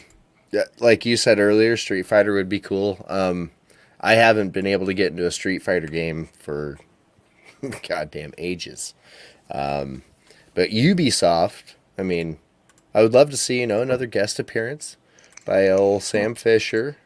Maybe he'll be in the Valhalla DLC or something cool. The ancient Sam Fisher. That would be interesting. The young Sam Fisher. I mean, he's getting old anyways, right? The unborn Sam Fisher. I think he was there. I mean, let's say, I don't know. I'm excited to see. I want to see a awesome showcasing of Battlefield. That's not Ubisoft. Oh yeah. Yeah. I don't know what they'll do. Yeah. That's not them, but I don't know what Ubisoft does anymore. They piss me off. Okay, I want to see good games. I want to see the shit where we know certain things are going to be there, and I guess I'm not excited for very many of these studios outside of what Xbox and I mean I don't like EA that much either, but I am looking forward to seeing what they do. Yep. Ubisoft shits the bed too often, and Sega died in the 90s, as far as I'm concerned. Minus Street Fighter. I was going to say, speaking of EA, then, do you think they're going to use this potential time? Because it has been, is it almost, maybe it's 2 years now since Fallen Order? Do you think it's now the time to kind of show off or potentially tease the follow-up to that? They should at least tease. And that's another thing, too. I think I guess if we go off of trends over recent years, like Archimedes was talking about not seeing the Justice League anything and stuff like that. You know, there's nothing saying we won't get some kind of CGI cinematic trailer from any of these games or any unannounced games. They like to create hype about stuff way too early, so yeah. But yeah, no, I think they should tease. It would be dumb not to. I mean, that's probably in the works, so you show something. Yeah, that's fair enough. Before we crack on, just want to say, unfortunately, Shaun's had to go. He's not feeling too well. He's had his second COVID jab, so I think he's just feeling a little bit of the side effects of that one. It's just the 5G starting to kick in. Yeah, his signal's great, currently. Even in my basement. So, and unfortunately, Forky can't make it. Of course, other health issues as well. He's pain in the back of his head again now. So, they're having to pump his stomach. Really? Is that what he's saying now? Mm-hmm. And I'm not going to tell you what they're removing from his stomach. That's kind of private. Yeah, I can imagine. Bomber went to go visit him in Texas. It was this big whole thing. So yeah, we're not asking. Is it one of your Elvis dildos there, Husk? I cannot confirm nor deny any allegations at this time. This is what happened when you release prototypes. He's pleading the fifth. People sign waivers for a reason. Exactly. Dear me. But yeah, Wilmy, what would you like to see from EA, Ubisoft, Capcom, and the likes? Anything that's kind of sticking out to you? What would you actually want to see from these? What do you want to see more of that they've announced years ago and potentially now is the time to show that off? I just want something new, man. I don't want remakes. I don't want remasters. I just want new IPs from anybody that's willing to give them to me. Yeah. That's all I really care about. I don't care who it is that delivers it as long as you can play it at launch. I think Xbox is going to have a pretty decent showing. Of course, Sony's not going to be there. Imagine that one.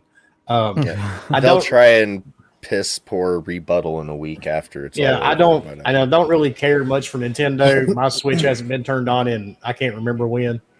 I just want to see something different, man. That's all. I want Battlefield 6. Hell yes.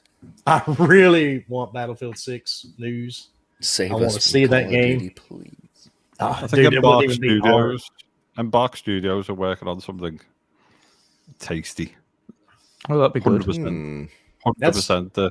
Obviously, the DICE guys and stuff, so you can imagine it being maybe like their vision of a Battlefield or something slightly different. Not sure, but I think that would be interesting. Brewing. Yeah. But I do know there's a couple of rumors about some of the Xbox studios.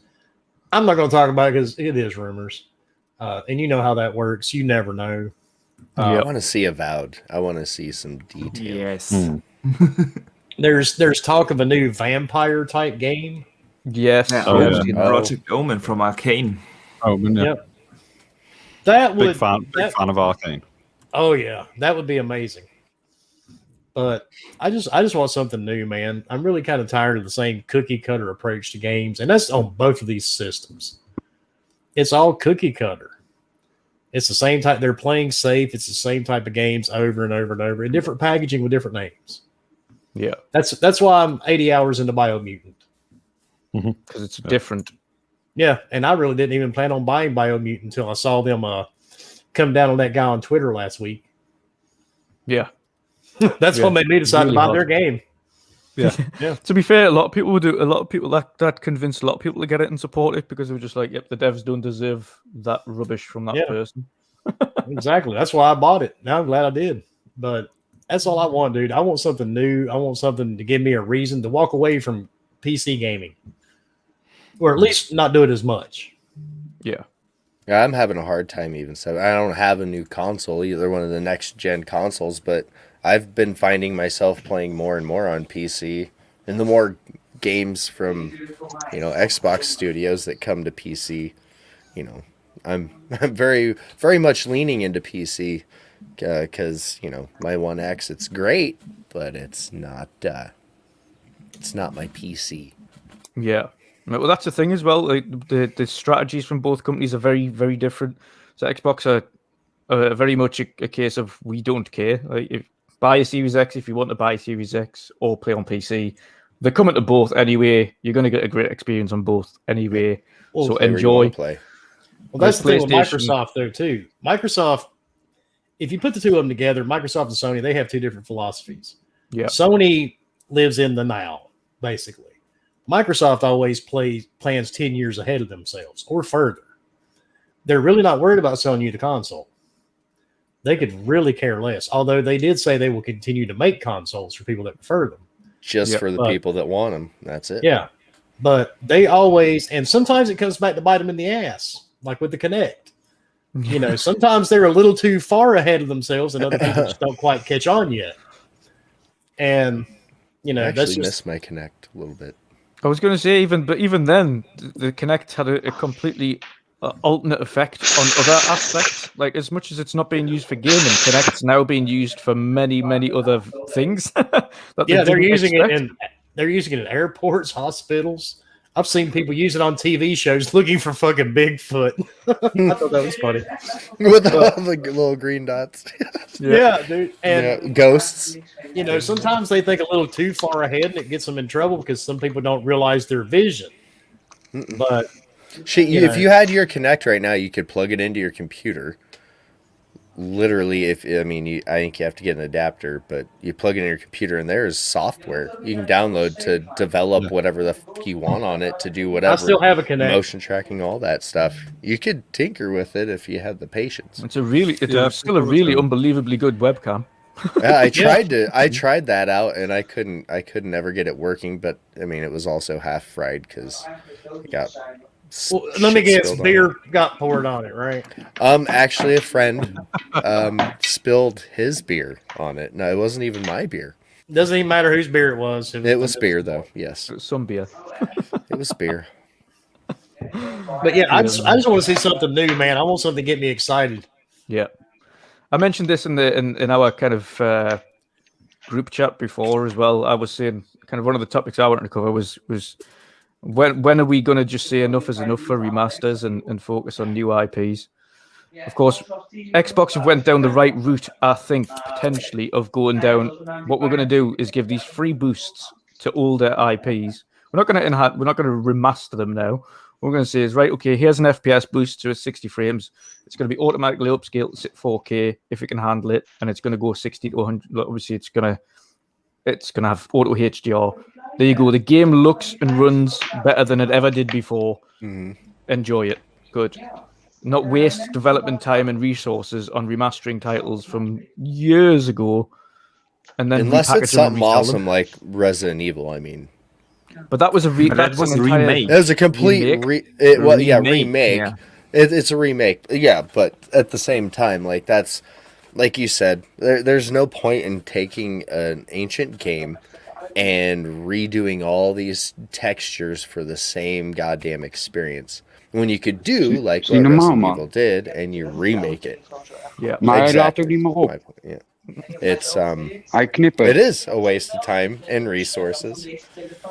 Complete and total waste of resources, if you ask me. But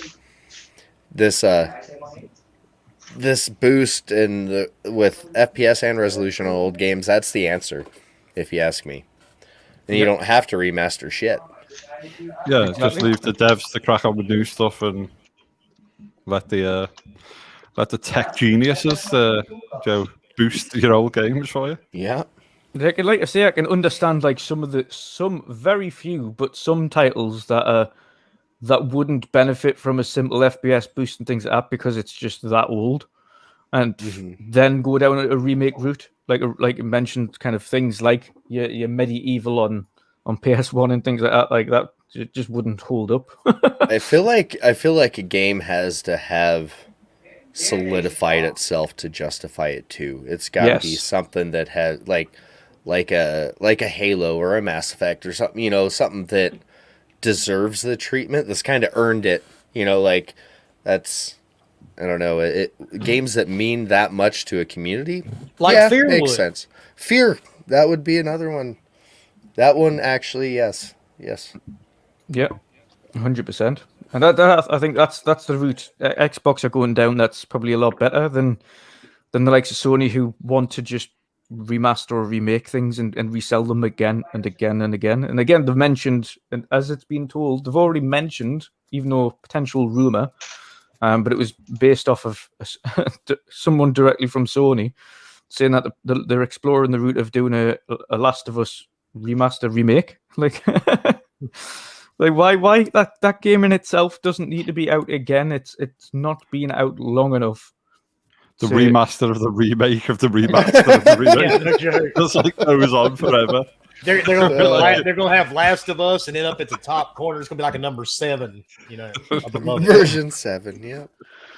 Yeah, it's like when we're like 70 or 80, it's like, oh, the Last of Us remake, remaster, number 20 I want come out. to see a product. I don't care if it's a goddamn developer talking or any of it. I want a production update on Hellblade. Yes. A new trailer, even. I don't care if it's cinematic and all that. I don't care. I think we'll get something, won't we? Just, I think we'll get even something. just a little taste. Yep. That's all I want. And not just them coming out and going, this is the mountain where we shot this scene. Yes. Not that. Yes. And I think they're like kind of working something. towards it, aren't they? Because they released that kind of little cloud, the little cloud trailer and stuff. So hopefully they build it up some new stuff. What would you like to see then, Chris? Big Chris from the other publishers. Is there anything that you die to see or not? I think a lot of people have covered off stuff. Maybe like a new. Well, we're talking about remakes or revisits or whatever, but I do think maybe like Square or someone could do something with like Deus Ex again. I was kind of like a bigger fan of like the original Ghost Recons, the like third person over the shoulder type version, rather than this kind of like open world. Don't mind it too much, but then you started having those like Titan battles were just ridiculous and stuff, just ruined the whole thing. So maybe something like that. I was a huge fan of like the original Rainbow Six, where you were kind of like, grappling down buildings and you were like in that third person view, and you could have you could have co-op and stuff. Terrorist Hunt.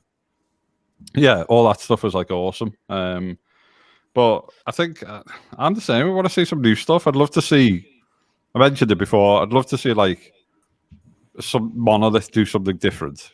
I know they'll probably end up doing like a Lord of the Rings, something or. But yeah, just that team doing something different, which is a bit more like Fear-esque or a bit more Condemned. I think that'd be awesome.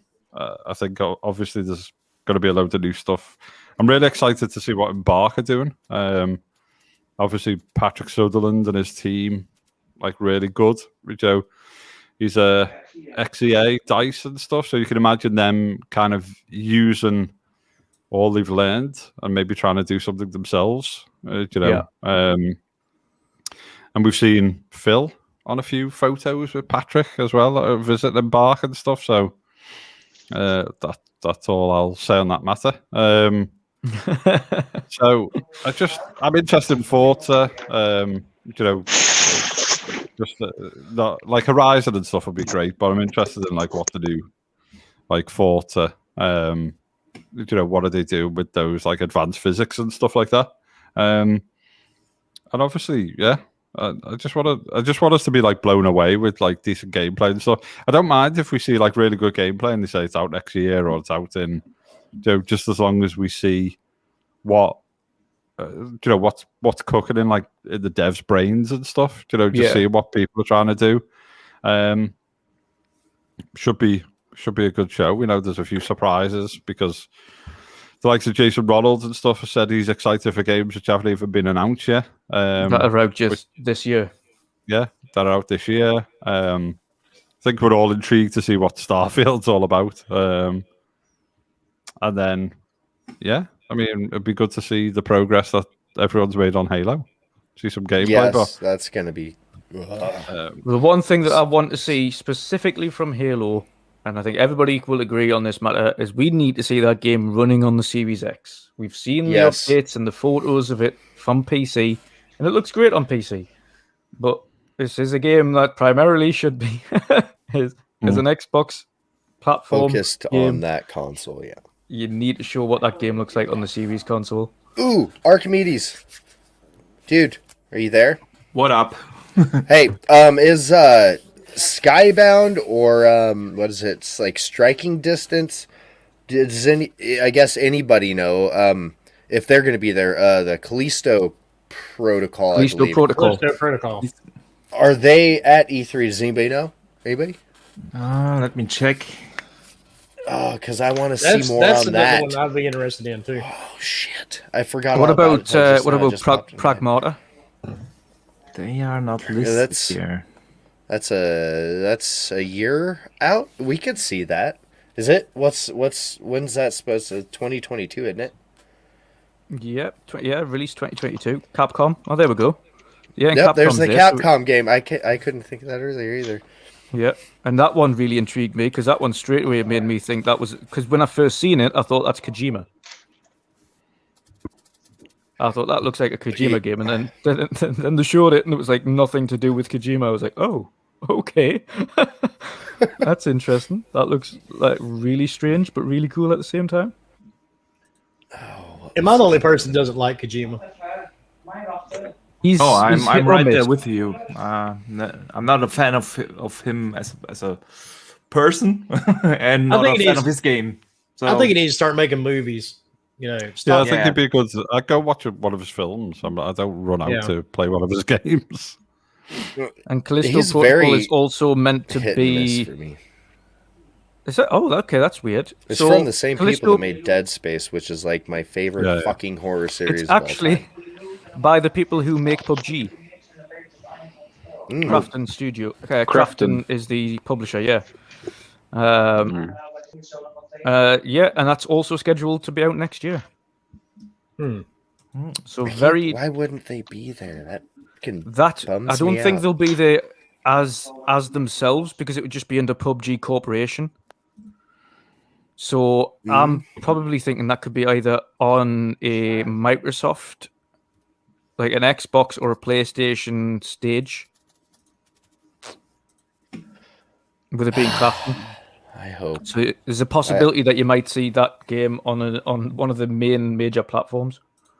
I would love that. That'd make me happy. That would get me excited. Just that alone would get me excited and think E3 was a success anything on Hellblade. Because I have never seen you excited. Drunk, never excited. To be fair, this is point. The best thing about all of this, though, is there's so many games. I suppose the best thing and the worst thing is that there's been so many games over the last couple of years that have been announced that we've forgotten half of them. That's true. Indeed. Or you're like some of us, you're like, yeah, that's never coming out. Yeah, that's like 2038. Yeah. Yeah. That game died in development, and this game died in development. Yeah. That shit's got to stop. That shit's annoying. Oh, check out this badass game from X Studio. Never ever seems right to be. Yeah, you get the one trailer, and then 10 years later, you're like, what the fuck happened to that? Or you're sitting in the nursing home going, Whatever happened to that game? And you oh, that son of a bitch canceled 25 years ago. I was really looking forward to Beyond Good and Evil 2. Play Skull and Bones. Yeah. See, I'm beginning to wonder about Good and Evil 2. Yeah. I hope to see it. Yeah. Yep. See, I'm not really too enthusiastic for Psychonauts. Me neither, I'm not a if I'm huge honest. Double Fine. I think the way I was going to say though, I think the way that that Phil's been kind of pushing Psychonauts very recently with his new profile picture and playing the first one over and over again, I think that looks like it could potentially be a shadow drop during the conference or something. That's what I'm thinking too. Straight in. Yeah. If it's in I wanna Game see Pass, that. I'll give it a shot. I want to see 12 minutes as well. Yes. Yes. Ooh, is there? Looking forward to that. Oh yeah, that one looked really interesting. Did anybody? Did you guys already talk about the whole maybe Battlefield goes to Game Pass? We haven't actually touched on that one. No. No. Battlefield. Is that 6 one of the and topics? I don't. Yeah, well, Battlefield 6 was a topic anyway. It was obviously with the announcement that we're going to see that next Wednesday before our next show, literally just beforehand. We're going to see the trailer that we will see the everyone's trailer. already seen, but without the face over it. Yes, without that face that blocks it all. without the blocked face over it, we can actually just see that one. Yeah, I think it comes to Game Pass for some reason. I don't know. I think it's Big. Do you think they'll announce that? No. That No, will be you- announced way later. They'll hold it off until pre-orders and all that horse shit's done, right? One more thing. Well, I think I was going to say remember that how could- much money Microsoft has at their. I was going to say though, at the same time, that's potentially why they're doing the gameplay reveal on the 9th. Right. Yeah, because then Here's the game. Here's the release date. Here's the pre-orders, and then 5 days later, you've got here's an extended gameplay look of Battlefield on Xbox. Yeah, but that only would confirm the marketing deal, and then you announce that way later because you're ruining a lot of pre-orders, like Husk said, and you want to keep that hype going. You don't want to blow out everything at E3. You want to stay in the news. You want to have that positive mindshare. So I don't think that will be announced just yet. You also wouldn't mind a mic drop moment, would you? Like I if wouldn't you're- mind. I wouldn't mind. One more If you're thing. that company, I mean, I'm just saying, if they fork over enough to make it worth it, I don't know. I mean, I don't think they probably will, but kind it of would be. It'd blow Yeah. my mind if it happened. I'm still thinking it will happen because actually I think Battlefield wouldn't be in a good place if they didn't come day one to Game Pass, because you have to look at the launch window when it will come out. They are trapped in between Halo, which will be available through Game Pass, and the multiplayer will be free to play.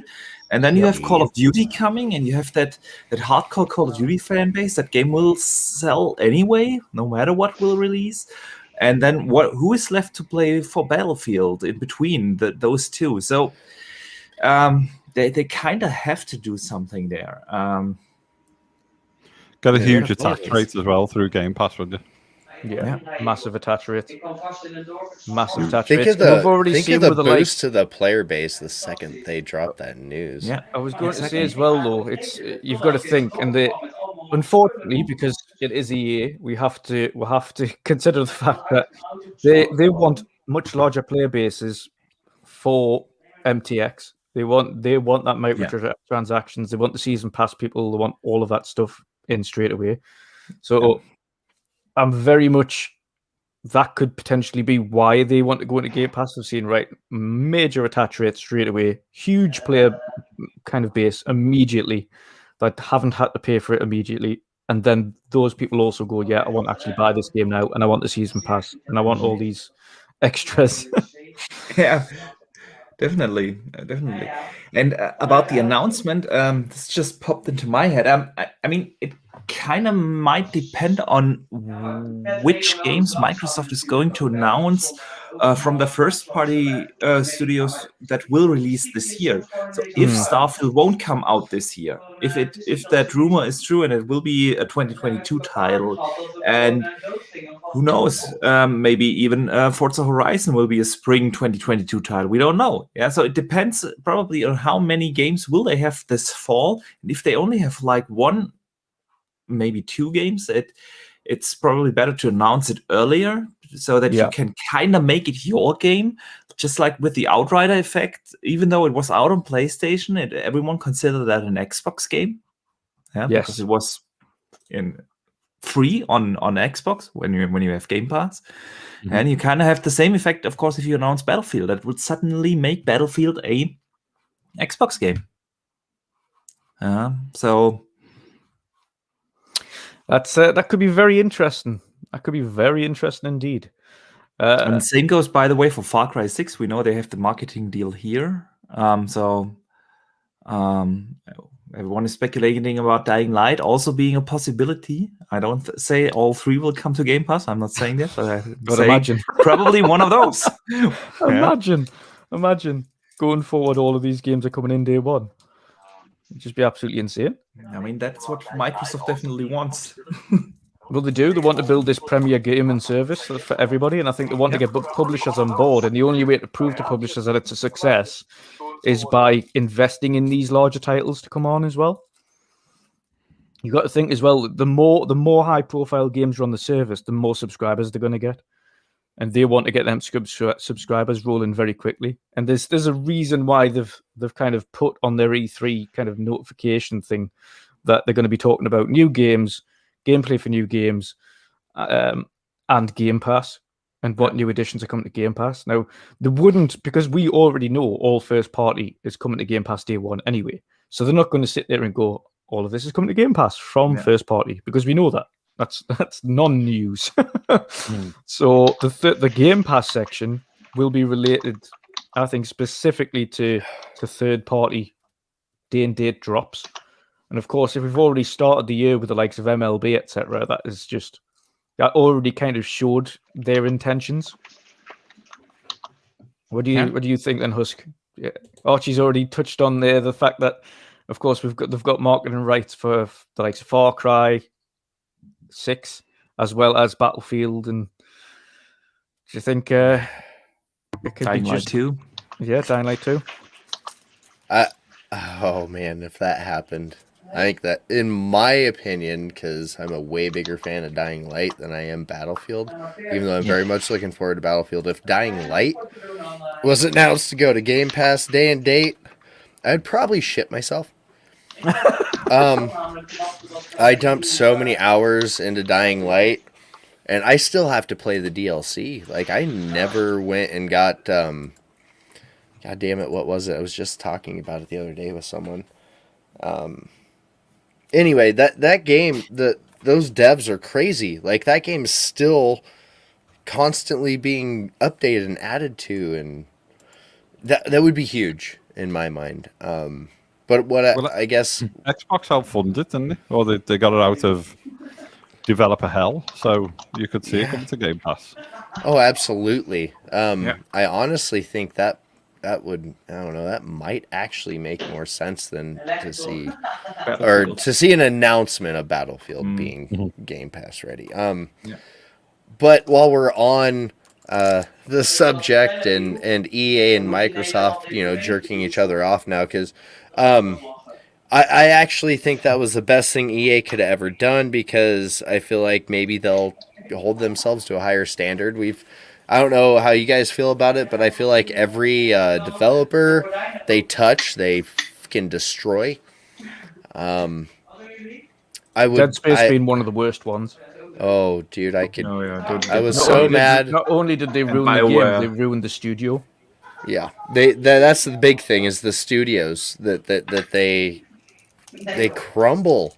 Like, the second they touch them, it's over. Like, and Dead Space 3 was fun. Like, I finally went back and played it, and it was a fun experience, but at the time, that's not what I wanted. That wasn't what that game was. It wasn't a co-op experience. It's not what it was meant to be. But I think I know it's beyond a long shot, but what I want to see is an announcement. I don't care if it's text on a screen for 5 seconds. I want a Titanfall 3 announcement. Okay, I got you. Hold on. What? I got you. There you go. Oh, thanks, bro. I'm so happy now. He's just announced on Twitter. That's the closest you're going to get to a Titanfall 3. I know. I think the next Goddamn Respawn Apex. game will be Jedi Fallen Order 2. So that chance is. They almost killed that studio too. I mean, they haven't done great things with it. But... Yeah, the old BioWare is dead. Yes. Unfortunately. Yeah. Unfortunately. And obviously they weren't at the same time as well. EA decided the fact that Anthem was literally just shit canned straight away. What the fuck was that anyways? Like, they're like, no, we're just not even going to bother supporting it anymore. We'll keep the servers on, but that's it. Here's an Iron Man simulator. Yep. Zero Don't forget, content. the other thing we haven't spoke about is Compulsion's BioShock meets what was it? BioShock meets It's Uncharted. Uncharted, yeah. Oh, so That'd be Compulsion, interesting. really kind of underrated studio. So that could be awesome. I think it's because We Happy Few had a very unsteady launch of that first game, but then it improved dramatically like over time. And obviously, if people haven't played We Happy Few as it is now, it's definitely a good little game to jump into. I think it's massive as well. Size of the map and the game and stuff. It's huge, and it had like really good premise behind it and things like that. Some really nice kind of like design ideas and things into it. So imagine if they do it. And it did have like a little bit of BioShock vibe to it in certain places. So imagine they do something like that, a cross between that and Uncharted. Could be amazing. Oh yeah, it would be. It's very interesting. Go on, Archie. I know you had something on the tip of your tongue there.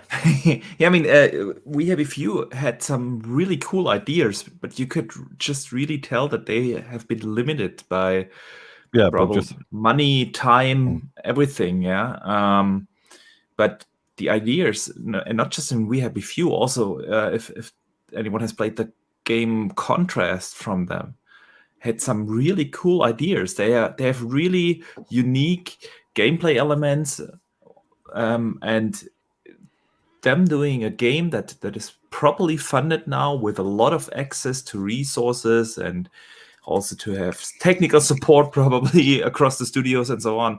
I'm excited to see what that game is. Very, very excited. What are we all expecting now then? To the one thing that I've noticed as well is a lot of these companies are announcing, and Sony included, announcing these big gameplay reveals of games before their major conferences. So if this isn't what they class as a major announcement, then what else have they got planned? Because if for instance you're showing off Battlefield a week before your own conference, what else have you got up your sleeves that you're going to show off? EA is in end of July. They are not at E3. EA has their conference somewhere end of July. Yeah, you don't empty your pockets in that shot. You obviously pick and choose, and you hold the biggest shit for your own thing. So Yeah. I mean, EA in July, they have already announced the new Mass Effect. They have announced the new Dragon Age. Could be something there, and then they will definitely show off all their sports games. I mean, you have to somehow promote the next DLC for FIFA or Madden and so on. Obviously, will they? I don't think they would announce another FIFA already, would they? The other one didn't really hit the mark. They may as well. They do a new one every year anyway, don't they? Yeah, that's A new something else. FIFA, a new Madden. I mean, come on, dude. EA needs to knock that shit off. Yeah. Completely. That is. They need to take at least 1 year break from doing these annual sports things and just But update the roster. How hard is that? Like, seriously.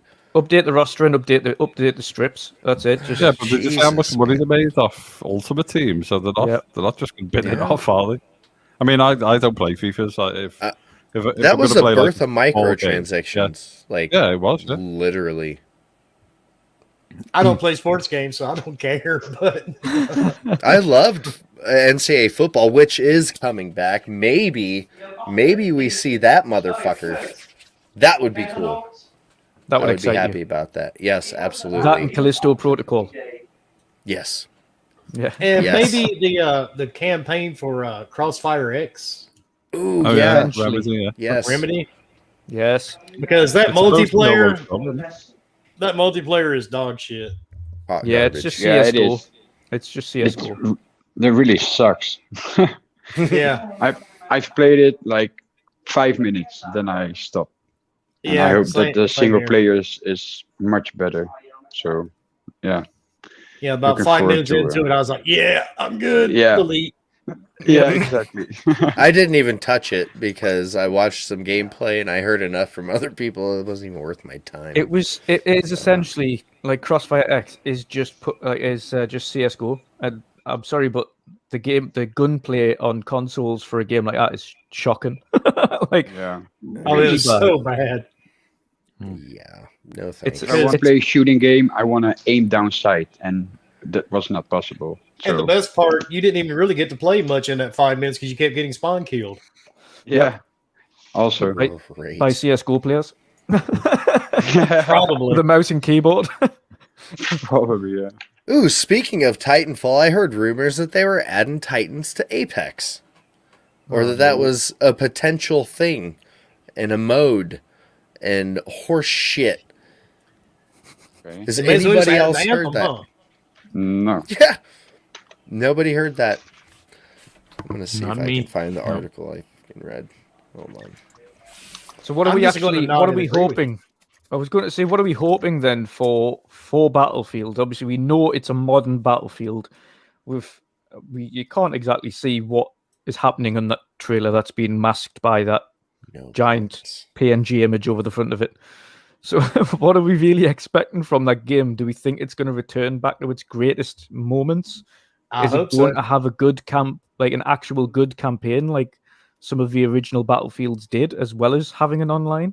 Like Battlefield don't know, 4's campaign was great. Battlefield 3's campaign was great. Bad Company, they should have brought back another Bad Company, but Yeah. I think they're Did we reluctant hear to do that. that? Wasn't the rumor that it's got no campaign? It's just multiplayer. Yeah, I heard that too. I hope it doesn't have a battle royale mode, because for me, was it Battlefield 4 or 5 or Battlefield 5, right? That had the battle Yeah. royale mode.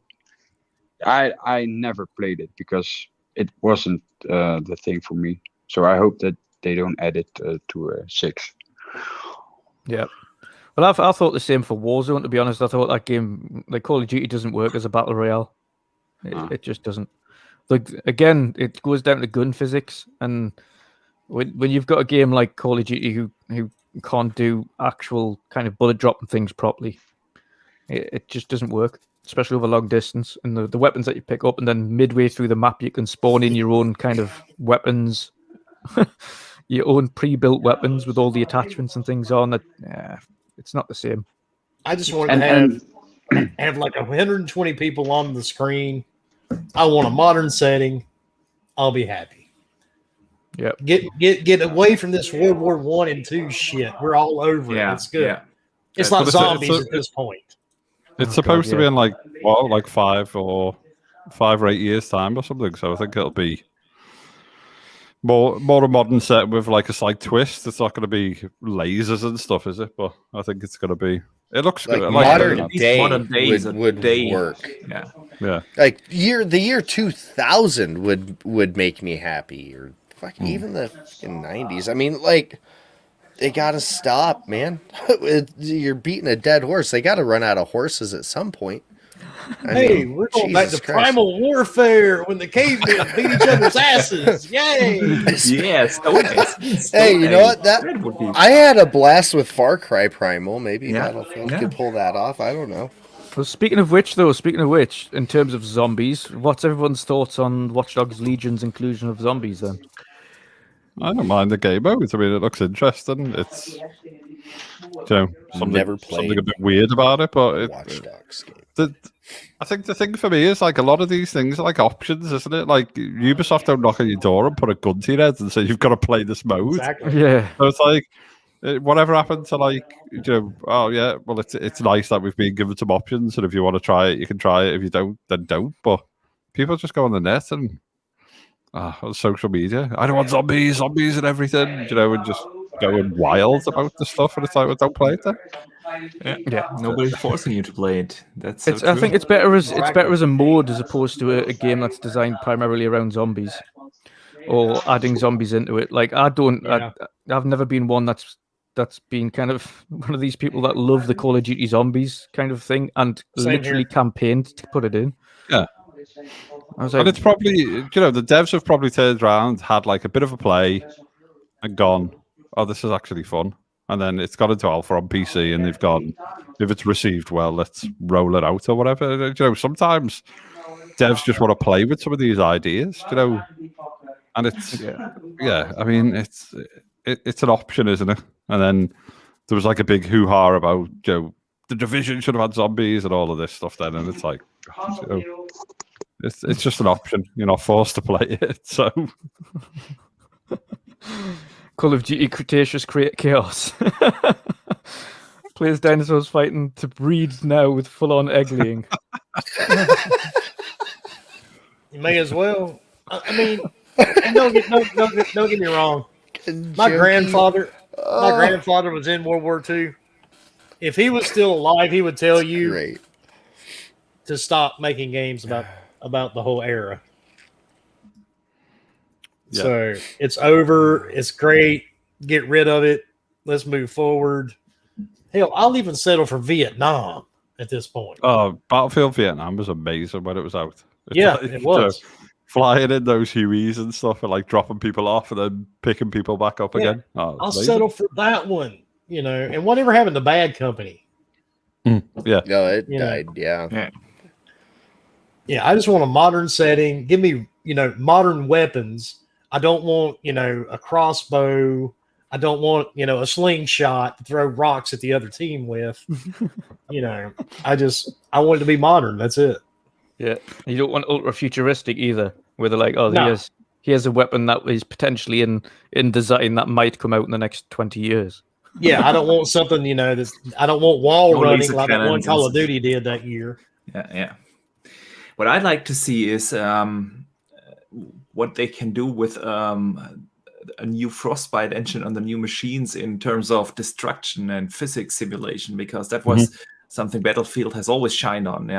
Taking down that big skyscraper and stuff like that. And I just want to see what they can do on a battlefield with 120 players and a lot of destruction going on and some cool effects there. That's what I want to see. Fair enough. Is there anything? I think the leaked. Sorry, I was going to say the leaked trailer shows a bit of destruction. But Levolution. Levolution. Yeah, that was the word I was looking for. The Levolution. I remember when they first brought that out, that was absolutely awesome, but it just fell by the wayside. And Levolution was this massive thing where they're like, right, well, you can like halfway through the level, it's like the skyscrapers are going to fall in and the ship's going to crash into the island and it's going to be absolute destruction hell and it's going to change the landscape of the map and the map itself is going to change halfway through. And that was really good. And bringing something like that back would actually be really good. Yeah. But again, think about the power they have now to put behind the physics across everything. You know what I mean? You'll always have your lowest common denominator, but the majority of what people are playing on could handle more. You know what I mean? Yeah. Battlefield have never done like a Wild West. Imagine that. Shit. 6 shooters. A long run. Like an open world, or not open world, 120 player Red Dead Redemption. And then can you imagine the campaign mode?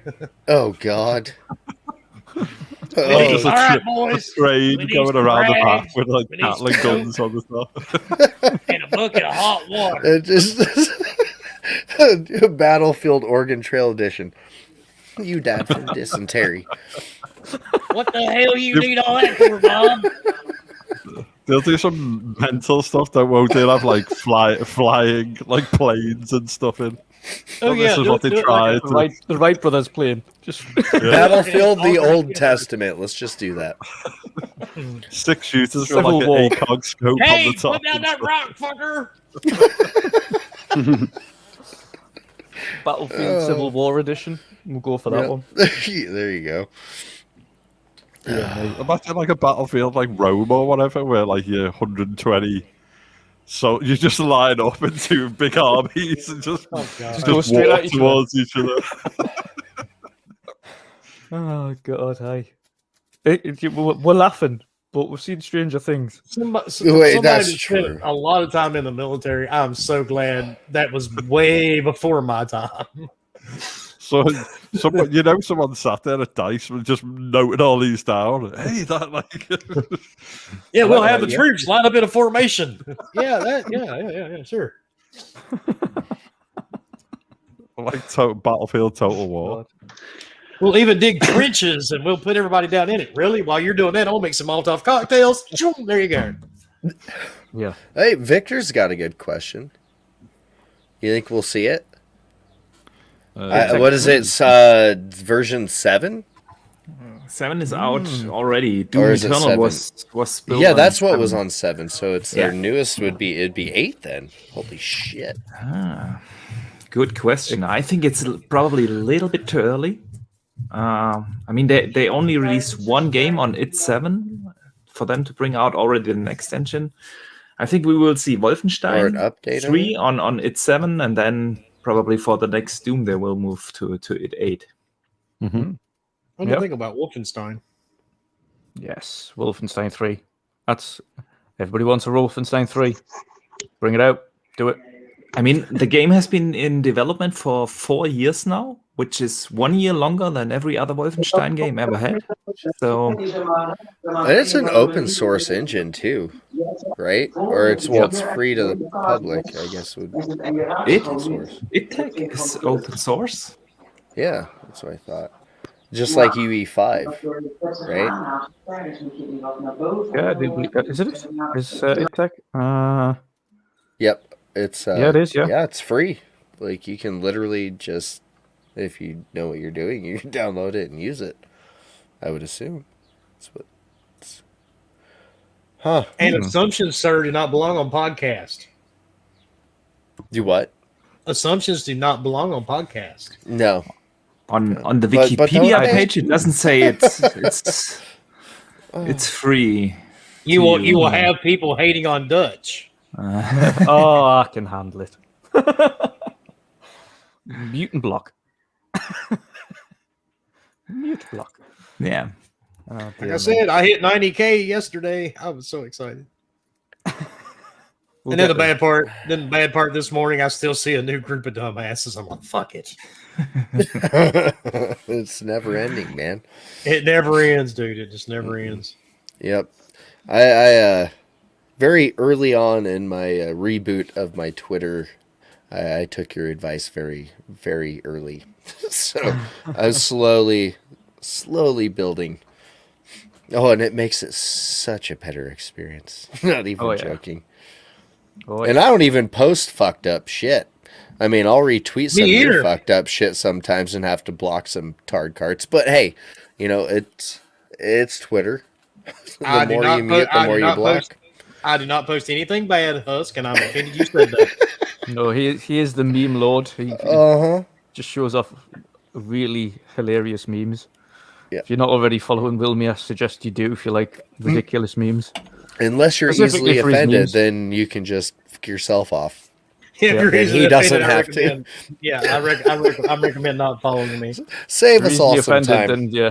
just do If it. you don't have a sense of humor. Yes. Oh, shit. Husk and Wilmy, we're going to wrap up the show now. But before we do, I want to ask you then, what are your... we've already mentioned that you want to? Ooh, What in the crap? I think that's Speaking Did Patch. your of those camera light your mic on fire? Speaking of those laser guns for Battlefield 6, I think he's got his lit already. They're already That's here. somebody get that sound bite. Send it over. Someone will use it.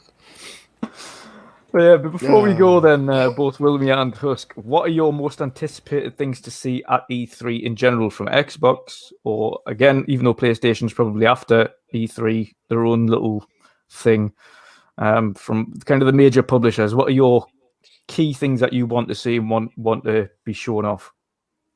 Go ahead, Wilmy. I told you, I just want to see something new, man. That's it. Just new. I want to see something new. I want to see something exciting. I'm tired of the same cookie cutters. I really don't, I'm tired of sequels, remasters, remakes, rebuttals, refurbished, whatever the hell you want to call it at this point. I'm tired of anything with the word I'm tired of the word reattached. I just want to see some new games. So, and I'm really kind of tired of seeing people telling each other, keep your excitement down to a minimum. Expectations in check. Keep your expectations low, boys and girls. Because Get fucked! It's E3, motherfucker. Sorry. I want to be excited. I apologize for the language. No, I don't. If my nipples get hard, that's a good thing. I want to be excited. I look forward to E3. Last year I had tickets. I was flying out to E3, but oh no, COVID. Husk had to go start COVID, so we had all that shit to deal with. Hey, that wasn't my fault. That's what the waivers are for. Dude, you and Fork were fucking around in Wuhan. I told you quit fucking with the bats. You don't fucking listen. But anyway, I'm excited for E3. I want something good to be shown. I want Xbox to come out and just have mic drop after mic drop after mic drop. Yes. But, I mean, that's what I'm looking for. I have 4 Series X's in my house. I have 2 PS5s. I want games. That's it. Yeah. That's all.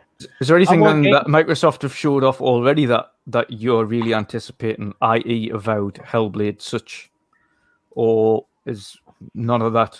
You just want something that Hellblade looks interesting. I want to see Crossfire X. I want to see that one. I want to see more of a Perfect Dark. Yes. They've already had, they've had internal testing, they've had internal gameplay and things of Perfect Dark. Of course, before Drew Murray left, his daughter was sitting play testing it. I saw that.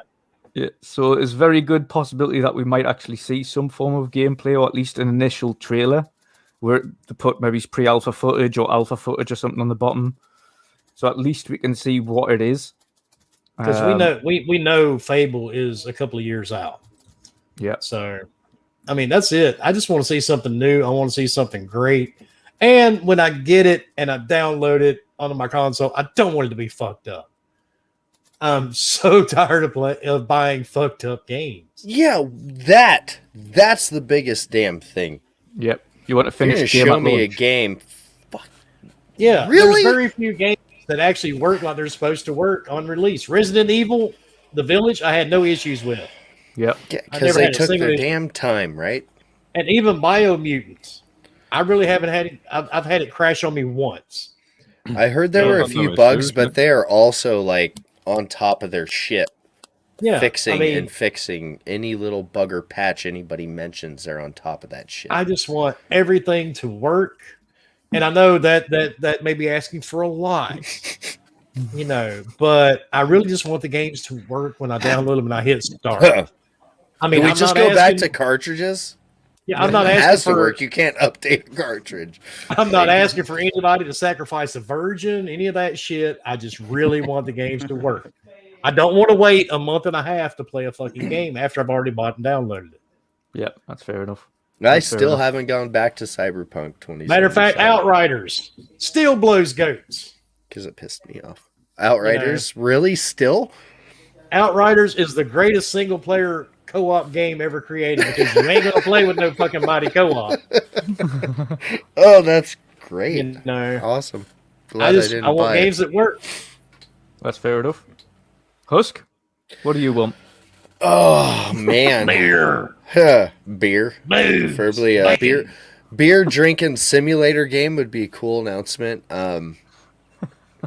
Let's see. That would be kind of odd, wouldn't it? It would be weird, but is it really as weird as a power washing simulator? You can just do do it that on VR. Or a Just- lawnmower? Like, just chuck on Sea Do of it in- Thieves and just go into in any of the pubs. yep, they already have it. That's true.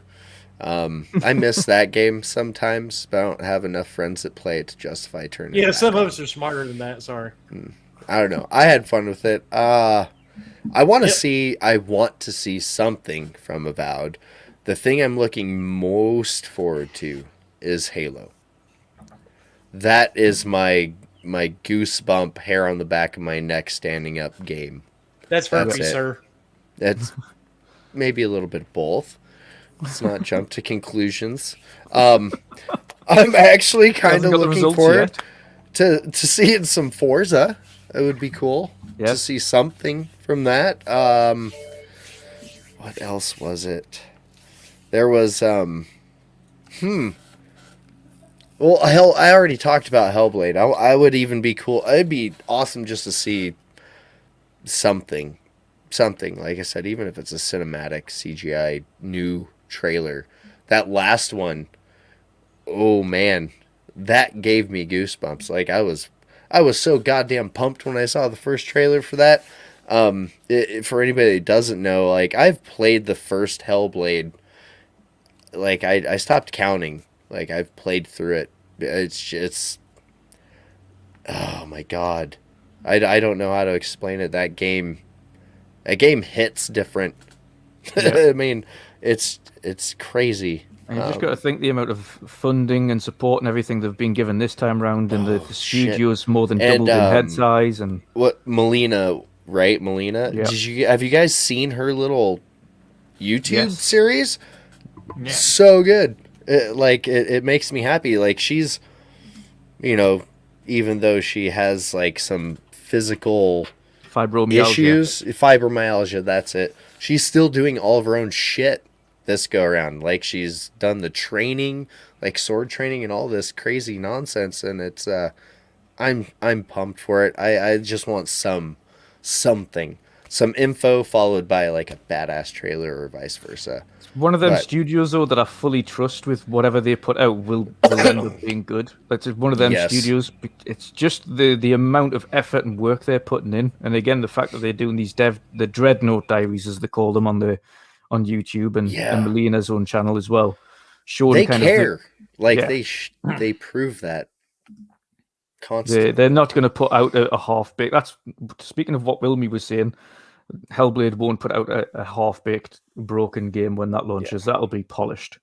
Ninja Theory is like they should be the standard for what every other goddamn studio should aim for, because they give a shit. Yep, they care head to bottom. So is that the main ones then? Outside of for Xbox specifically, Halo. What about Fable? Anybody? No one's mentioned Fable. I won't mention Fable personally because I think it's too far out. I don't honestly think it will even. Its name won't even show up. No, I don't think it will. Maybe, I doubt it. do you think then they're going to focus mainly on potentially some titles that we haven't heard of yet? I think they'll surprise us a couple times with shit that we didn't even know existed. We won't see no Fable. We won't see no Perfect Dark. Nothings. Those I think were that's announcements. a possibility. I think that one has had its Maybe. development time. Fable, I do agree with. I think that as much as that's been in the works for a long time, I think might even still be a smidge early yet to see that. I know a lot of people, including myself, like I said, the biggest thing is to see Master Chief come back. Like, that's it. Like, everybody argues about Halo 5 all the time, and it wasn't that Locke was a bad character. It wasn't none of that. None of the casting had anything to do with it. It was just the story and the focus were hot fucking garbage. And this game aims to bring us back to that. I don't give a shit if fucking some clouds on a mountain 30 miles away pop in, or a leaf of grass disappears and is unrendered a millisecond before I notice it's gone. Like, I want to play it. I want to play as Master Chief. I want my fucking guy back, dude. That's my hero right there. Like, that's in the gaming space, like, as if like you have your favorite superheroes from DC or Marvel, like Master Chief's mine. You know what I mean? Like, I've grown, we grew up playing that shit from System Link days. How dare you put him to the side, assholes? Yeah. Don't do that again. You're toast. Your studio will burn to the ground through the internet. It's gonna happen. So get your shit together, get it right, and give us the Master Chief we're supposed to have. Yeah, I think they've definitely listened to that feedback from 5. This is make or break time for 343. That's it. This game isn't successful. It's over. Then fuck you. You're out. Yep. And that is where we will wrap things up. First and foremost, because Archie does have to fly, we will let Archie go first. Thank you for joining us again, brother. It's been awesome to have you on. If you let people know where they can find you and what you've got coming up. I know you've been busy with your videos recently, and it's only going to get busier. So I'll let people know where they can find you and what you've got coming up. Yeah, first of all, thanks for having me. You know, it's always a blast here to be on the show. We had some great guests today with Husk and Wilmy. It's always fun. Yeah, people can find me basically everywhere at Boxenberger. Twitter, Xbox, PlayStation, and of course here on YouTube. Yeah, you've said it. I've been busy with the channel. Already uploaded 2 videos this week. And next week is going to become even crazier with E3 piling up. A lot of podcasts are aligned. Yeah, going to be some fun weeks. You better make some time for my feature. I'm moved. Things are in order, so I'm gonna be DMing you soon. You do that. You please do that. I'm waiting for the other invite. So yeah, it's. He will lock you in the basement, Archie. Don't trust him. I'm already in my basement locked. I have to work here. I have to game here. I drink my beer here. So yeah. Awesome stuff. I look forward to seeing what else you've got coming up. Of course, very educational stuff over the last couple of days. And I assume moving on and over the next couple of weeks, it might be more game orientated. I think it will be. Probably, yeah. It kind of depends, of course, on the news that we will get over the next days. The registration for E3 is still ongoing, so maybe we will get a little bit of early access to a couple of things then, if that registration gets approved. So, yeah. I have a couple of things planned, but it really depends on what kind of news we are getting.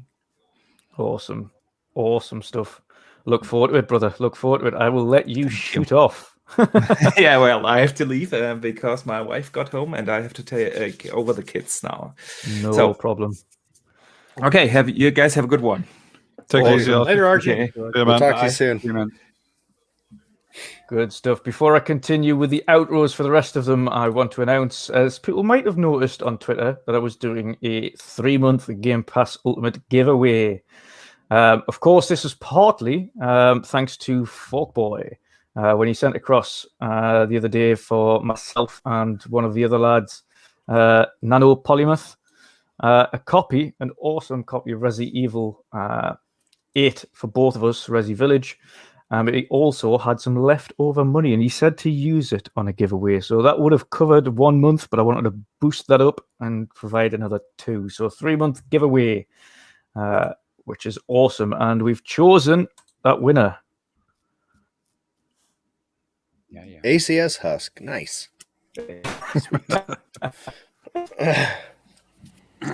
Congrats, Xbox. Mike? 3-month Xbox Ultimate for yourself. Enjoy, brother. Pop me a DM on Twitter and I'll get that sent across to yourself. Other than that, we also have another mini announcement, and that is Hertog Vin will be jumping in going forward as a new part-time panel member, as Broyr is still kind of got health issues, etc. he's dealing with. So he's going to be taking a step back, and Vin will be coming in and being a new part-time panel member going forward. So welcome to the crew, Hertog. Nice. Let's continue. So next up, we will go to Mr. Chris Grannell. Thank you, brother, for joining us as usual. If you let people know where they can find you and what you're going to be up to. Yeah, no worries, man. Thanks again. Great panelists. So thanks to Husk and Wilmy. It's been a good show. I will be on a few podcasts this week, which I'll chuck out on Twitter. Free time coming up, isn't it? So no, yeah, it is getting busy. So yeah, I'll chuck them out on Twitter, and then I'm just in the usual places. So I'll be on Twitter. I'll be on online playing some games. Biomutant probably. Yeah, looking forward to E3 and anything else that's happening. Obviously, we're going to start getting more and more news each day as we move towards E3. So exciting time coming up. They're keeping a pretty decent tight lip on some shit right now. It's like, oh yeah, extremely tight. Yeah, wave silence, man. Really tight. I mean, the only thing that's actually leaked, which has been a surprise to everybody, is Nintendo's Switch Pro. Right? Yeah. I want to throw it out there. I called that shit on Fireside like back when I started that show. That still Dude. Everybody with a microphone has been calling that shit for the last 5 years. Come on, I'm trying to Every promote January, the show that doesn't every exist January, anymore. every podcaster, dude, we're like totally gonna get a new Switch, bro. I'm serious, man. I got an insider, dude. My uncle works at Nintendo, man. He's totally like going to give us a new Nintendo Michael this year. talked to a guy on a podcast who's You got trust a me, friend bro? that works with the uncle of dad that works at Nintendo. Yeah, so yeah, you're not special because you said, "Oh, they're gonna make a new Switch." No, everybody's been saying they're gonna make a new Switch. Why you gotta, You're why you special gotta- because you're an alcoholic and your liver is still working. There you Hey, go. that's true. I think I have 2 livers. I'm starting to think that's kind of what's going on. So one of them, if he dies, he dies. Interesting. Okay, sorry. Awesome stuff. Next up, Patchya. If you let people know where they can find you, brother, and what you've got coming up. Well, you guys can find me on Twitch, of course. Been streaming recently. It's been going really good, to be honest.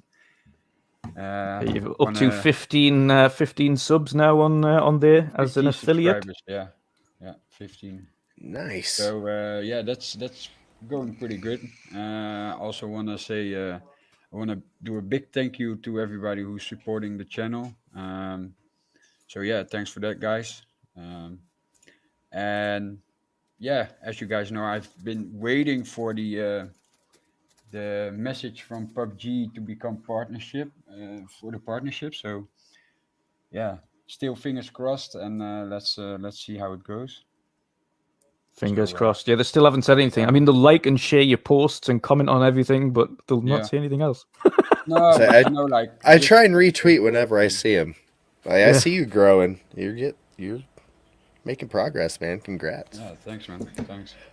So, Also, you should have a fire extinguisher next to you at all times from now on. I don't know what's wrong with the phone, but like it was freaking glowing. Like it What? It's not good. Yeah. What type of exploded for some reason. what type of phone do you use? I have a Samsung S21. Oh, Damn, I'm glad I got the S20 Ultra then. Jesus Christ. Mine has never glowed. If it Nope. does, I'm throwing that shit in outside. Oh, I was gonna say, have you noticed that Twitter fucks up our pictures yeah. when we post them, Wilmy? That puts the lines at the bottom of the damn Yeah, I've pictures. noticed that. I was wondering what was going on.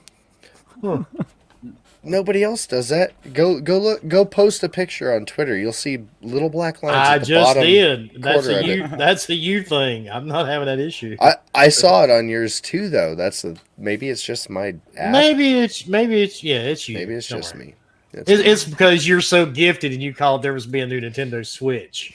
Hey, I did. No, well, technically I did, and it was actually Rex. But whatever. I'll tell him the bad news. Everybody else called it first. Oh, well, never mind. And our two esteemed guests this week. Of course, we welcome back the GBTB crew. So, first of all, the host and meme lord himself, Wilmy Hood.